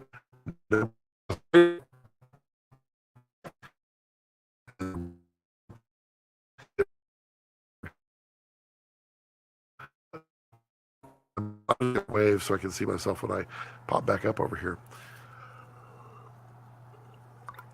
I'm drinking and I haven't popped back up. Wow, that was a long delay. I'm just sitting there. I look so stoic. Oh, there I am drinking. Wow, that was a long pause. But yeah, I tried some of the voice processing in the ATEM and I didn't like it. I didn't like the way that it sounded. Ow! That smarts. When your knee hits that right underneath. But like you plug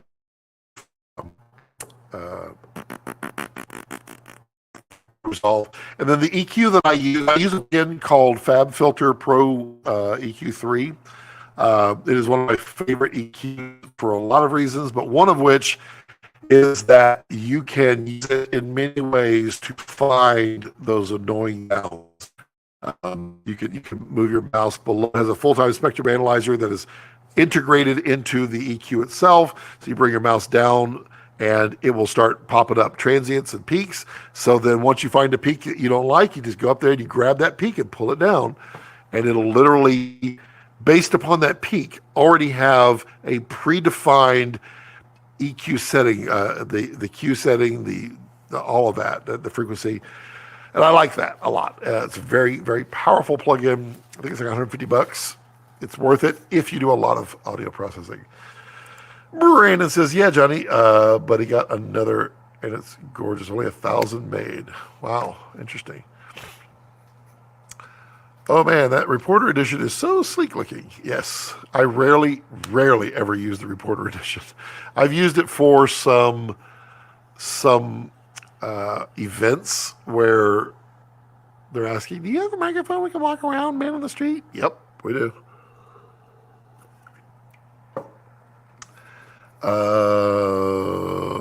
Yep, we can't show up with the road on set. That's right. No matter, yeah. I mean, it's true. He got the SL2S. Interesting. What are your thoughts on the Leica versus McKinnon? I mean, I like Leicas. I'm just not going to buy one. It's a lot of money. Lemieux, hello. What's up? It's a lot of money. They make really good cameras, but I'm not in a financial place where I would consider a Leica. I'm more like Casey Neistat, where I have a Leica. Is there a chance that Canon has set some specific requirements in terms of AF bunkers or something else that the Motion just can't do?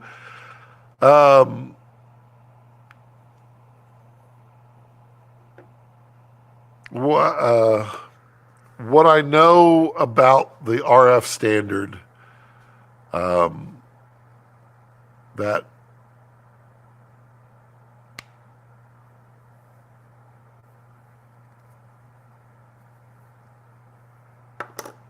I cannot answer that. I can just tell you that the RF, there's a whole lot more going on than what it looks like. That is all I can say. Meaning it's not just the licensing the other RF complicating the issue. Yeah, I mean, licensing is for sure that issue at this point. If Canon is literally saying no amount of money, then that's 100% on Canon, and we'll see what happens.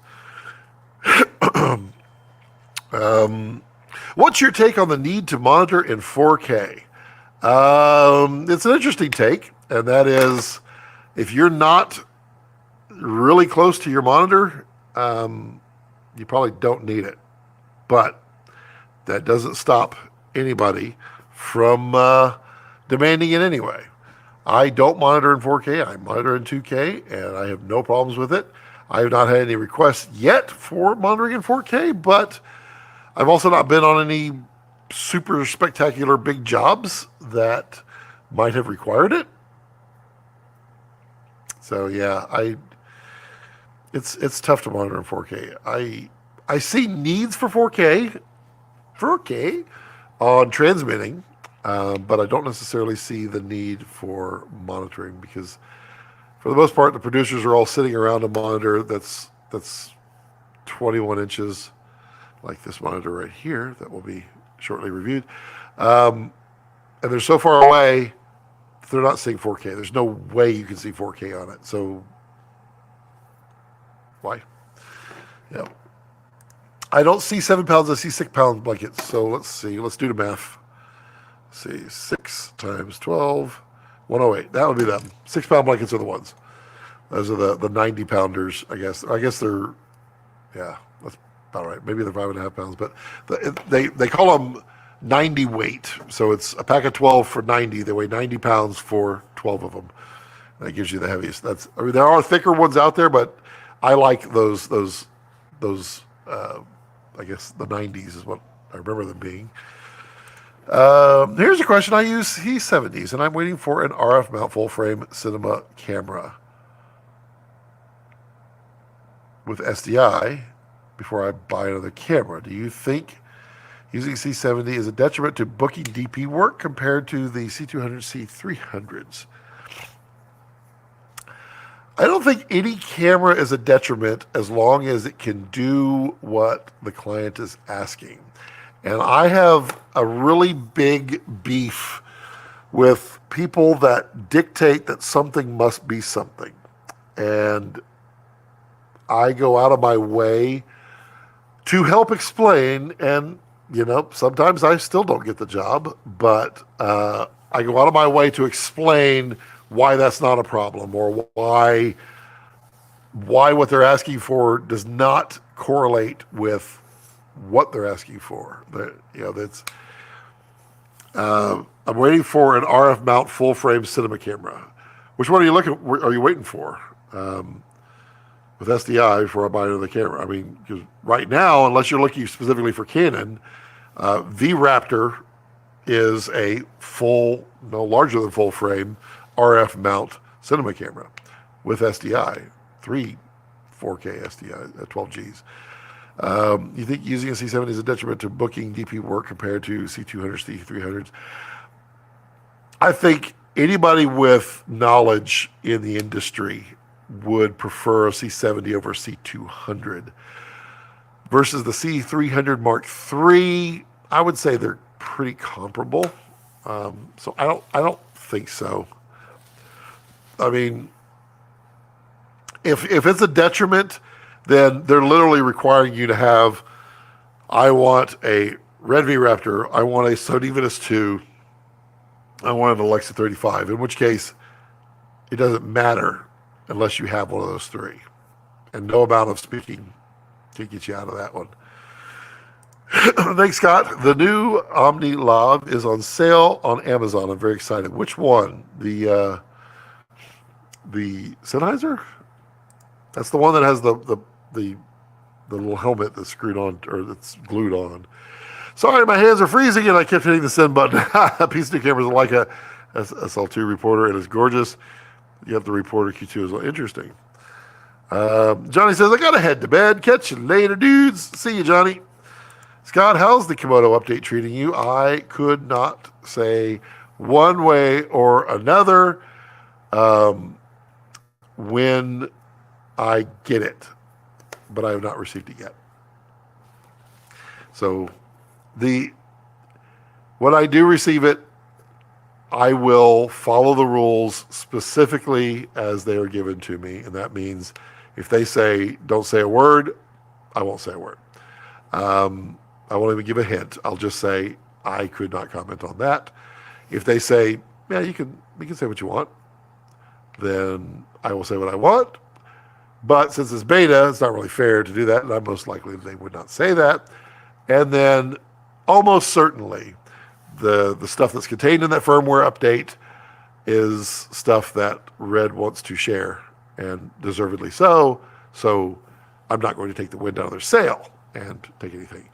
But it's, as Jared said on here, it was going to be a little bit before I got it, and then I would be testing it. So that's the rules. But Brandon, like you said, doesn't hurt to ask, but now you know. I edit projects. Good evening, all. Have you looked at InReal AR? I have not. Someone to plug them into a camera for fun. I have not at all. No idea. Yeah, looking specifically for Canon. Well, Stephen, you probably won't have to wait very long. I hear the rumor mill spinning up with full frame Canon RF cinema goodness coming with a lot of bells and whistles. Lewis says the one with a very small lav is on sale. Really? All right, I'm gonna look. Let's just see. Amazon, Cine, HEIS, omnidirectional lava. Boop, boop, boop. It's not on sale in the U.S. Nope, not at all. It's $129 here, and it is the one with the glued-on, the little glued-on hat, which I dislike a lot. So annoying. But I will be doing audio series. It's on my list of things. It's so hard. It's so hard doing YouTubes and work because I can't survive on YouTube. I don't know that I really want to. I mean, sure, but I mean, there's no survival as it is on my channel. I make the tens of dollars a week in the YouTube space. The tens of dollars a week. And so any job that comes up, I take the jobs if they fit. So that it throws off my whole schedule of things to do around here. And that's pain. But I mean, I like work. I like paying my bills. It's nice. I'm excited for your audio series because your hat mic is literally the best sounding option that I've heard. It puts the lotion on its skin. It does one thing that you can almost not do in any other case, and that is when you are using a microphone. Let's just pretend that this is a microphone, and when you're miking, you are miking towards the breath right here. So you're miking like that. Well, you're doing it up here, but you're pointing in front of the microphone for the side. That is because the sounds emanate from your mouth, but everything combines out here in the ether. So you put a lav and you want it in front of your mouth. So if I put it down here, that's not in front of my mouth. But if you put it right here and it's omnidirectional, oddly enough, it's in front of your mouth. So it does something that you can't really get on most any other lav placements, but you do what you got to do. And that's whatever. Brent is like, whatever. Which part of whatever? Which part? Oh, no, I'm telling the truth. If I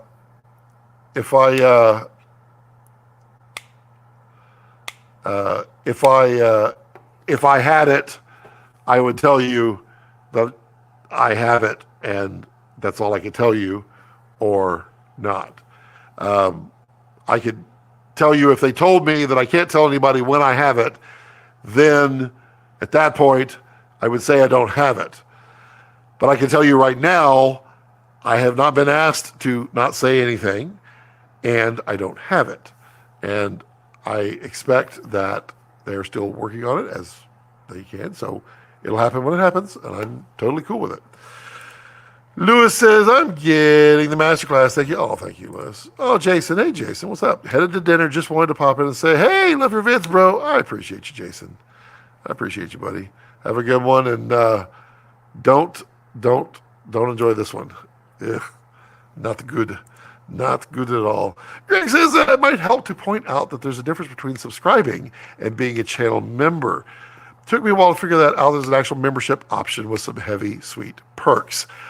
Okay, I will give, I'm not a pushy guy, so I will give it now for everybody that, hey, Greg, we need to hook up because I owe you a perk for being a full producer, and I want to give it to you personally as a. We just need to get the perk. So there are channel memberships. Sometimes they show up on the phone app. Sometimes they don't.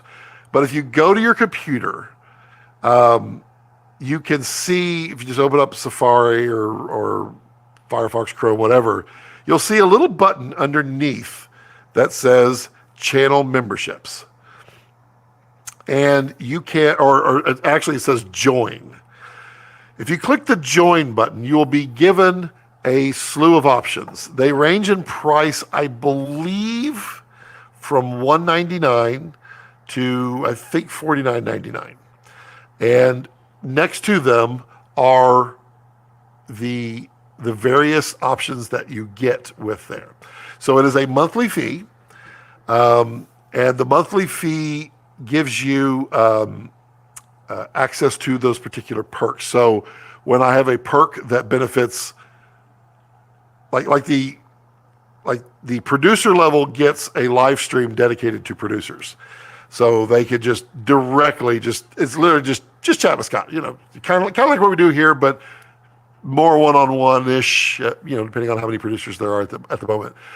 And then all the way down to the bottom where you get a sticker that shows up, because if you see on Greg, thank you, is a producer and has been now for 2 months, and thank you, Greg, for doing that. You can see he has a little sticker next to his name. It's got the little icon with the film on there. They're different classes, and it also allows him to use certain stickers, I think, in the live streams and such, and you support the channel. But you get things like you get to see, unless there's an embargo where I'm not allowed to, you get to see the video released before I release it to the public, which means you can go comment on there, and like if you want to be first, you can quickly run out there real fast and go first, and you literally get to be first before anybody in the world got to see it.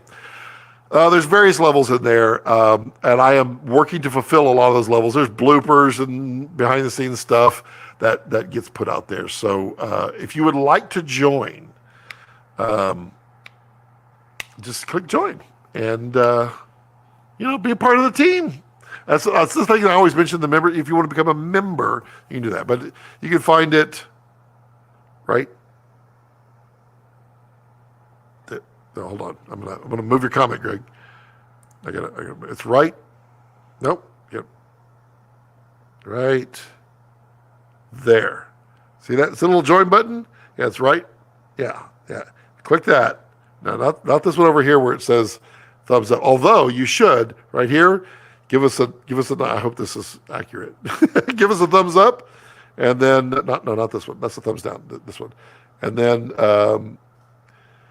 Share, and then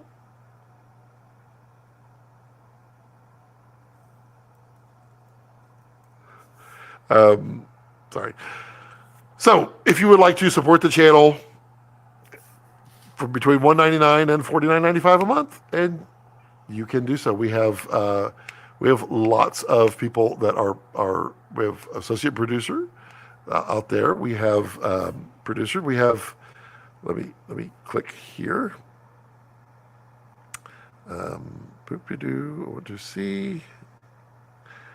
So we have lots. The very common one is the friend of the channel, which I think is the least expensive, which is fine. I don't care. It's not a problem at all. There's early access. There's part of the team. There's associate producer and there's producer. Producer level is the top. Associate producer is the next one down. And Clayton Burns, who's been on here many, many times, he is an associate producer. Greg, producer. And when you're associate producer and above, you get your name in the credits of the videos, which is super helpful. But, if you want to join, now's a good time. 'Tis the holiday season. Well, boop dee doo, ba-doodly boo, doodly da. What's for Christmas dinner, Scott? Well, I will be smoking. Well, okay, two things. Christmas dinner. So there's a Christmas Eve dinner and there's a Christmas Day dinner. What day is Christmas on?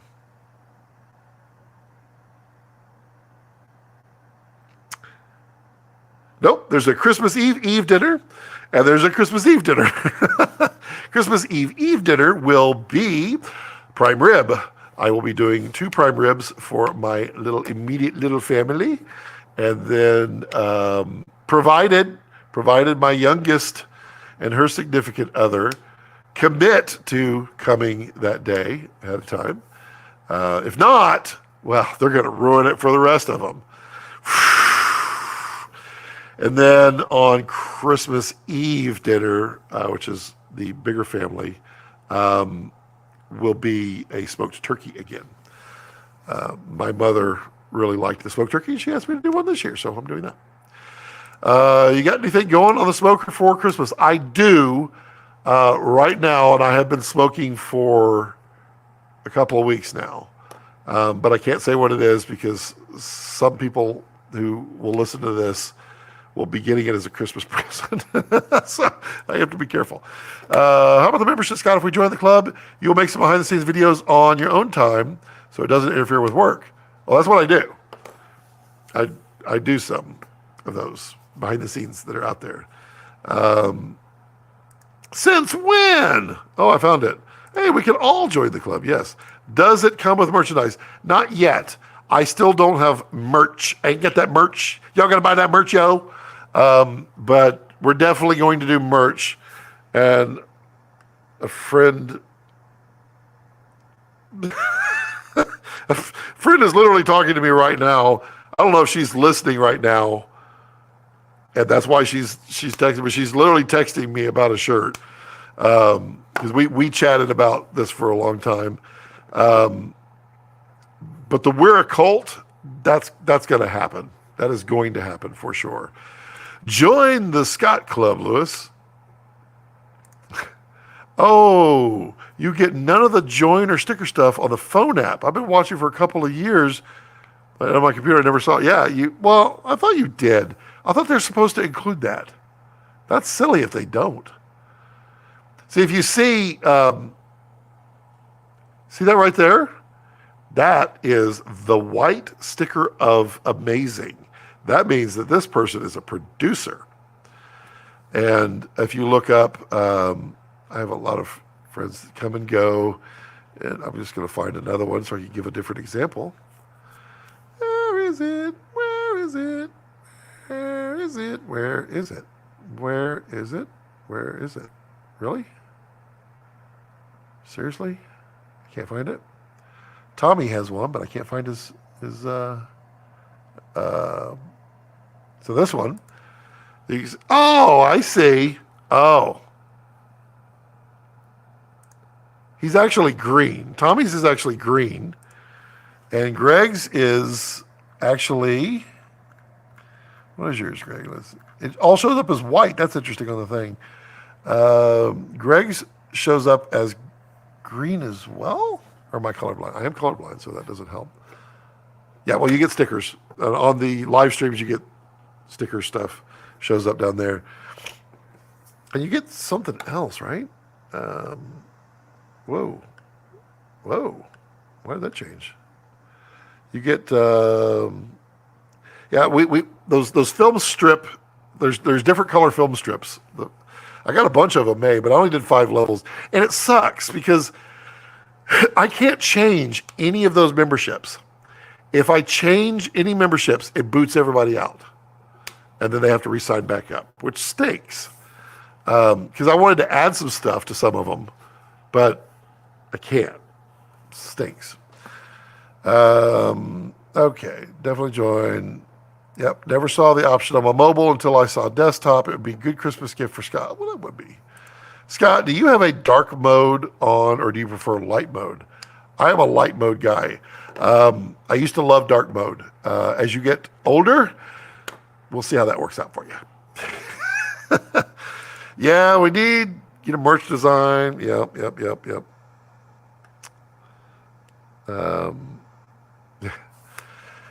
Camille says, gotta go to bed. Bye. Bye, Camille from the Netherlands. Enjoy you stopping by. Scott, are you anticipating any cool product releases you could talk about?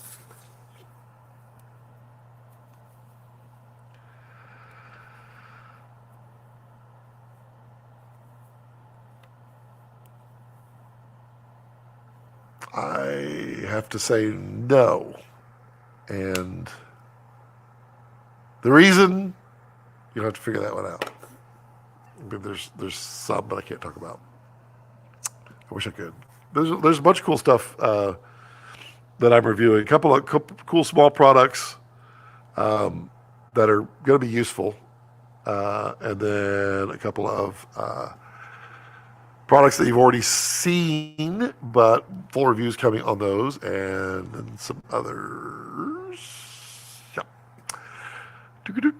Gregory says, stickers! My 18-month-old daughter goes nuts with stickers. Stickers are actually affordable to get done. I need to do that. I need to stop playing with this. I keep picking it up and flipping the lid. Apple, they're like, yes, that's satisfying. Let's give that one a thumbs up. I like that sound better. It is the case. And I'm sitting there going, Greg says, bye, Camille. I like dark mode. Light mode is too bright on my eyes, so dim it down. When you get older, you'll be wanting your irises to f16. Thank you for your time, Scott. Well, thank you, Lewis. What are the impactful gear that you love?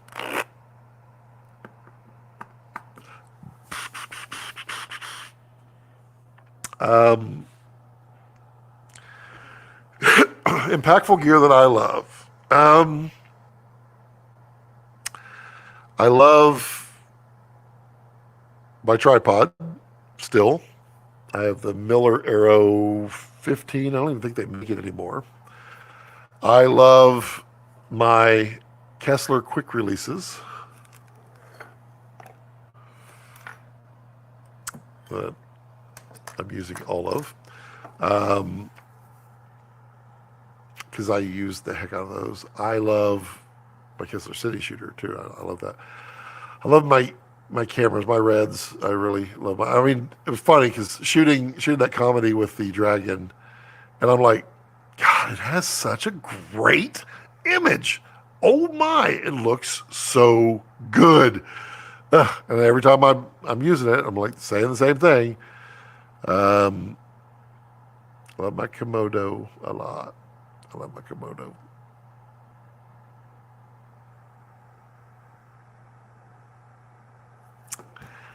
I love the 600X aperture light. I love the Nova 600 P600C panel, but I don't like the weight at all. It is so freaking heavy. Camera gear that I like. Impactful. This right here, which a review will be coming shortly, is pretty good. Pretty good. It's not the top, but it's pretty good. Scott, maybe one more before Christmas if the it is done on time. Interesting. Well, keep working on it. You're getting there. You're getting close.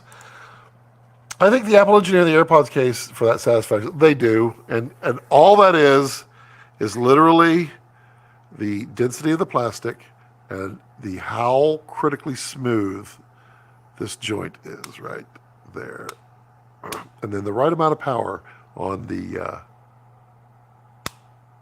the magnets. F16 eyes, more like F22. Yeah, maybe you're right. F16 is better. Well, I mean, give me a chance to go downhill. People always ask me, they'll say something like, what's your pain level? Well, okay, like when I shattered my vertebrae and I was in the most intense pain of my life. The doctor asked what my pain level was from 1 to 10, and I said 9.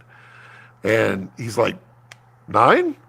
And then I said, I have no idea what I'm going to experience next, so I have to leave room just in case. But I said, I can tell you it's the most amount of pain I've ever had in my life. And same thing is like, how you feeling today? On a scale of 1 to 10. I'm feeling 9. Why? Because I don't know what's going to happen next. Maybe I'll feel a 10.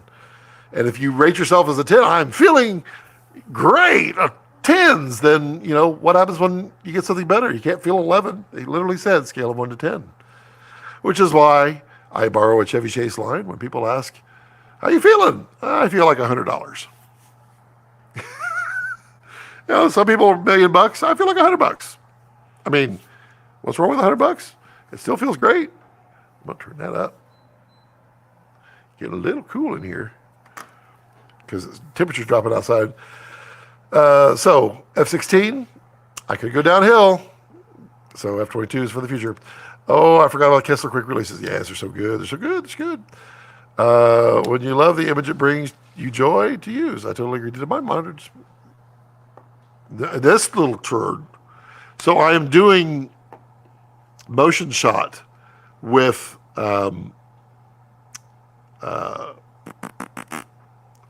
everything has to be exactly where it's been. And that little turkey kept trying to lay up against the tripods. Not good. Not good. Weight is a big thing for me. I like convenience. Yes, indeed. Ouch, you shattered your vertebrae. You're a hero. I am not a hero for shattering my vertebrae. Not at all. But I can tell you it was unbelievable. And I literally had the #1 orthopedic surgeon in the United States. And I don't know how I was lucky to get him, but he had like 7 interns that followed him around everywhere he went. And several of them were out of internship and were still following him because they said, I learned more from this man than anybody else. And so that was truly amazing because I was that close to paraplegic. I mean, really close. 10 would be insane. I agree. I don't want to experience that. I have a feeling that giving birth is probably a 10. I don't want to think about that. You can't be giving everything a 9 out of 10. Some days are 7.2. This is true. And I typically will relate that. Just before I started this live stream, my day was probably in the 6s. It's not great, but you all bring a nice little smile to my face, and it makes me smile and makes my day just a little bit better. It's kind of a wonderful weekend. I'm glad we were able to chat and say hi to the Queen for me as well. I will do that. Thank you for your kindness. Thank you. No puppy cam tonight. You just got the one. I can't use the puppy cam because all of them are tied up in this shot over here, which is coming shortly. Have I tried the Sure anamorphics? I have not. And I kind of want to. I also want to try the nanomorphs from Laowa. What are your thoughts on red Komodo versus red Gemini? Different breeds, but both really nice. Gemini has a little bit more dynamic range. Gemini has obviously more frame rates. Komodo is a lot smaller. Komodo has global shutter. Gemini has a little bit better highlight roll off than Komodo, but they're pretty close. Gemini has a taller sensor. It's bigger and allows you to take advantage of anamorphics better than Komodo.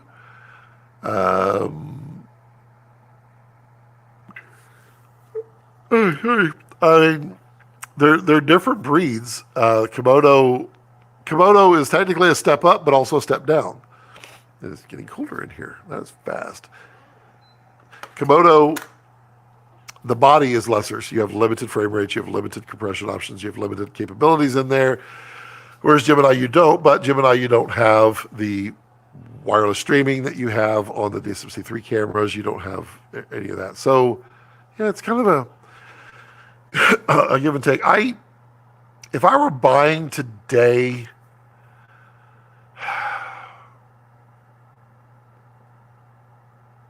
I don't know. If frame rates were a consideration, then I would just go with Gemini. I mean, period. Be done. I mean, but I'd also look at Monstro because Monstro's pretty nice. Am I running over? I am. Stupid. I don't wear hoodies enough to run over these. I'll just try not to hit my hat and then drop it. There we go. So, yeah, if frame rates are an issue, then you probably would look at the Gemini. But Komodo, in most cases, is going to be mostly better, but it's not a huge amount. I hope that makes sense. Ryan says paralyzed. Yeah, it was I compressed my spinal column down, and L1, which is the one right in the middle, when it compressed, it shot over, and it compressed my spinal column to 40%, and then it shattered all in that one impact. Had any of those shards of bone pierced my spinal column, I would have been paraplegic. It was. I would show the X-rays, but it's pretty nasty. Have you ever had kidney stones? I have not, but I know several people who have. And if you get them, I can tell you what works wonders. And it's surprising. And if you tend to get them often, then you'll just do this more often. But if you go to the grocery store, there's a thing like a 32-ounce thing of lemon concentrate. Lemon juice. That's not 10% lemon juice. It's 100% lemon juice in the bottle. Use it for mixed drinks. Use it for a lot of things. Take that whole thing, and you need to consume that in 24 hours, as much as you can.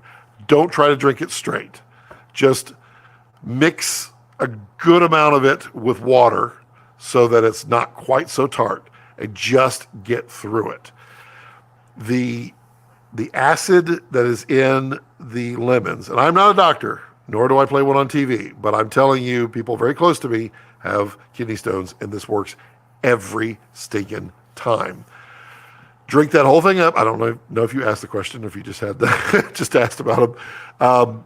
Drink that whole thing in 24 hours, and you will start getting relief in a matter of days, and then they will go away.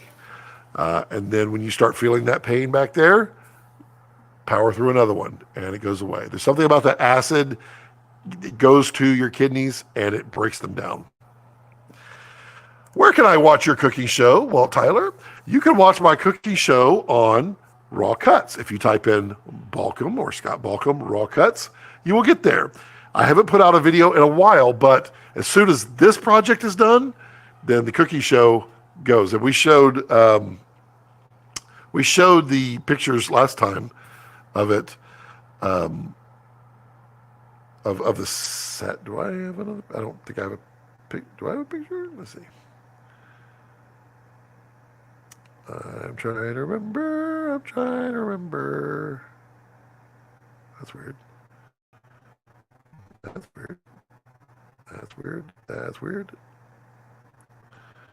What is that? I guess I don't have a picture of the new set on this device. Thought I did.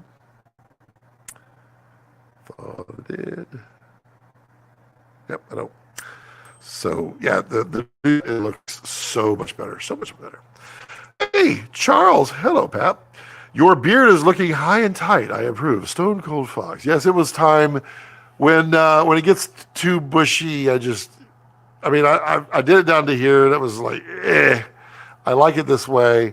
I definitely like this. I like to see my lip, and I like to not taste beard hairs. But thank you, Pap. Hope you're doing well, buddy. If you were buying today, red one to use as a I can see using a red one. There are times I can see it. Not very often.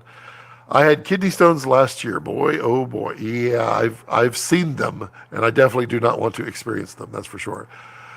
Holly says, literally started at the end of a shoot, and I drove to the hospital myself in agony. Oh man. Ouch. Sorry to hear about that very particular orthopedic surgeon. Yes, indeed. I definitely love that man. And he's also the coolest doctor, because I had rods and screws in my back, and he said, you're going to feel pain, or you're not going to feel anything from those, and then between 9 months and 18 months, you're going to start feeling them. And then you're going to start feeling them more. And when you get there, give us a call, and we'll take them back out. And then he says, I never want to see you again. And it was literally about 9 months, I started feeling them back there. And it was kind of uncomfortable. And then I went in, outpatient, they took them out. I was shocked, because my 10 days in the hospital and my 6+ weeks of long recovery in a Ninja turtle shell. I had this like plastic compressed shell all over me to keep me from moving. That was rough. And then but anyway, he said I never want to see you again, which is great. Most doctors would be like, I want to see you every year for the rest of my life. I said I had them 3 times. I'll try that next time. Dude, I'm telling you, if you are prone to get them and you get them annually, then just go ahead and proactively drink that. I'm telling you, it's amazing. Ollie, that's interesting, because I've heard that you don't necessarily want to do that, because you have, I guess, a lot of calcium in your water, that you can make that worse. So yeah, oof. You guys are troopers, because passing those. Ooh. And for those of you who don't know, stone is the incorrect word to describe what they are. If you remember the very first Superman, the very first one with Keanu Reeves. Really? With what's his name? Christopher Reeves. The little spacecraft that he flew in space that looked like a grass burr. That's what they are. Sorry, right now Ollie's going, and I edit's back there doing that. Says, I was considering the Komodo or Gemini for virtual production. I was wondering, does it either have Genlock capabilities to sync to Unreal? Yes, both of them have that. They both do. You can do that on both. The Komodo does not have it direct. You have to use the I/O port on the back and buy one of the expansions from like Mutiny or whatever, and then you can see. You can see little thing called Genlock, and you got your control time code, and then this is the run stop right here. This is the Tilta one that people love and hate. The Mutiny I/O has those, as well as the red expander module. I think the one that goes to the bottom, I think it has it as well. And then on the DSMC2, they both have Genlock. I just can't show you that one. Sweet. How about documenting what you are smoking as raw cuts holiday special? Yeah. Okay. Maybe I'll do that. Maybe it's yeah. Ryan, I kind of think the red one, more like those the Dyson, the old school bowling ball returns. Yes. The let me blow your hopefully soap-soaked hands into a mist that blows around the bathroom. The Dyson air dryers in the bathroom is more like it, but the old school bowling ball returns, yeah, you just kind of place your hand over it like 2001: A Space Odyssey. Something wonderful. But it's warm. I will say that the Komodo was quite warm. I was enjoying that in the Colorado winter, and I literally took my glove off and just put my hand over there with a vent. It was nice. Ollie said, the doc told me that women who have given birth, who have also had kidney stones, say passing them is more painful than childbirth. Like I said, I've seen what they look like, and once I saw it, I was like, I'll drink lemon juice all day long. I have no problem at all. But it's something. And it looks like it's about that time. Anybody have any last minute questions or comments or anything else? I think I probably won't do next Friday. So for those of you who celebrate Christmas, Merry Christmas or Happy Christmas or whatever. For those of you who don't, Happy Holidays. For those of you who don't celebrate anything, have a fantastic weekend. And I see your question, Tyler. I won't be able to say until it's released. But I also don't have it yet, so I honestly don't know yet. But everyone have a wonderful, wonderful weekend. It is pizza time. And as always, as I like to leave it, join the memberships. But don't let your passions center around your life. Let your life center around your passions. Y'all have a wonderful, wonderful day. Have a great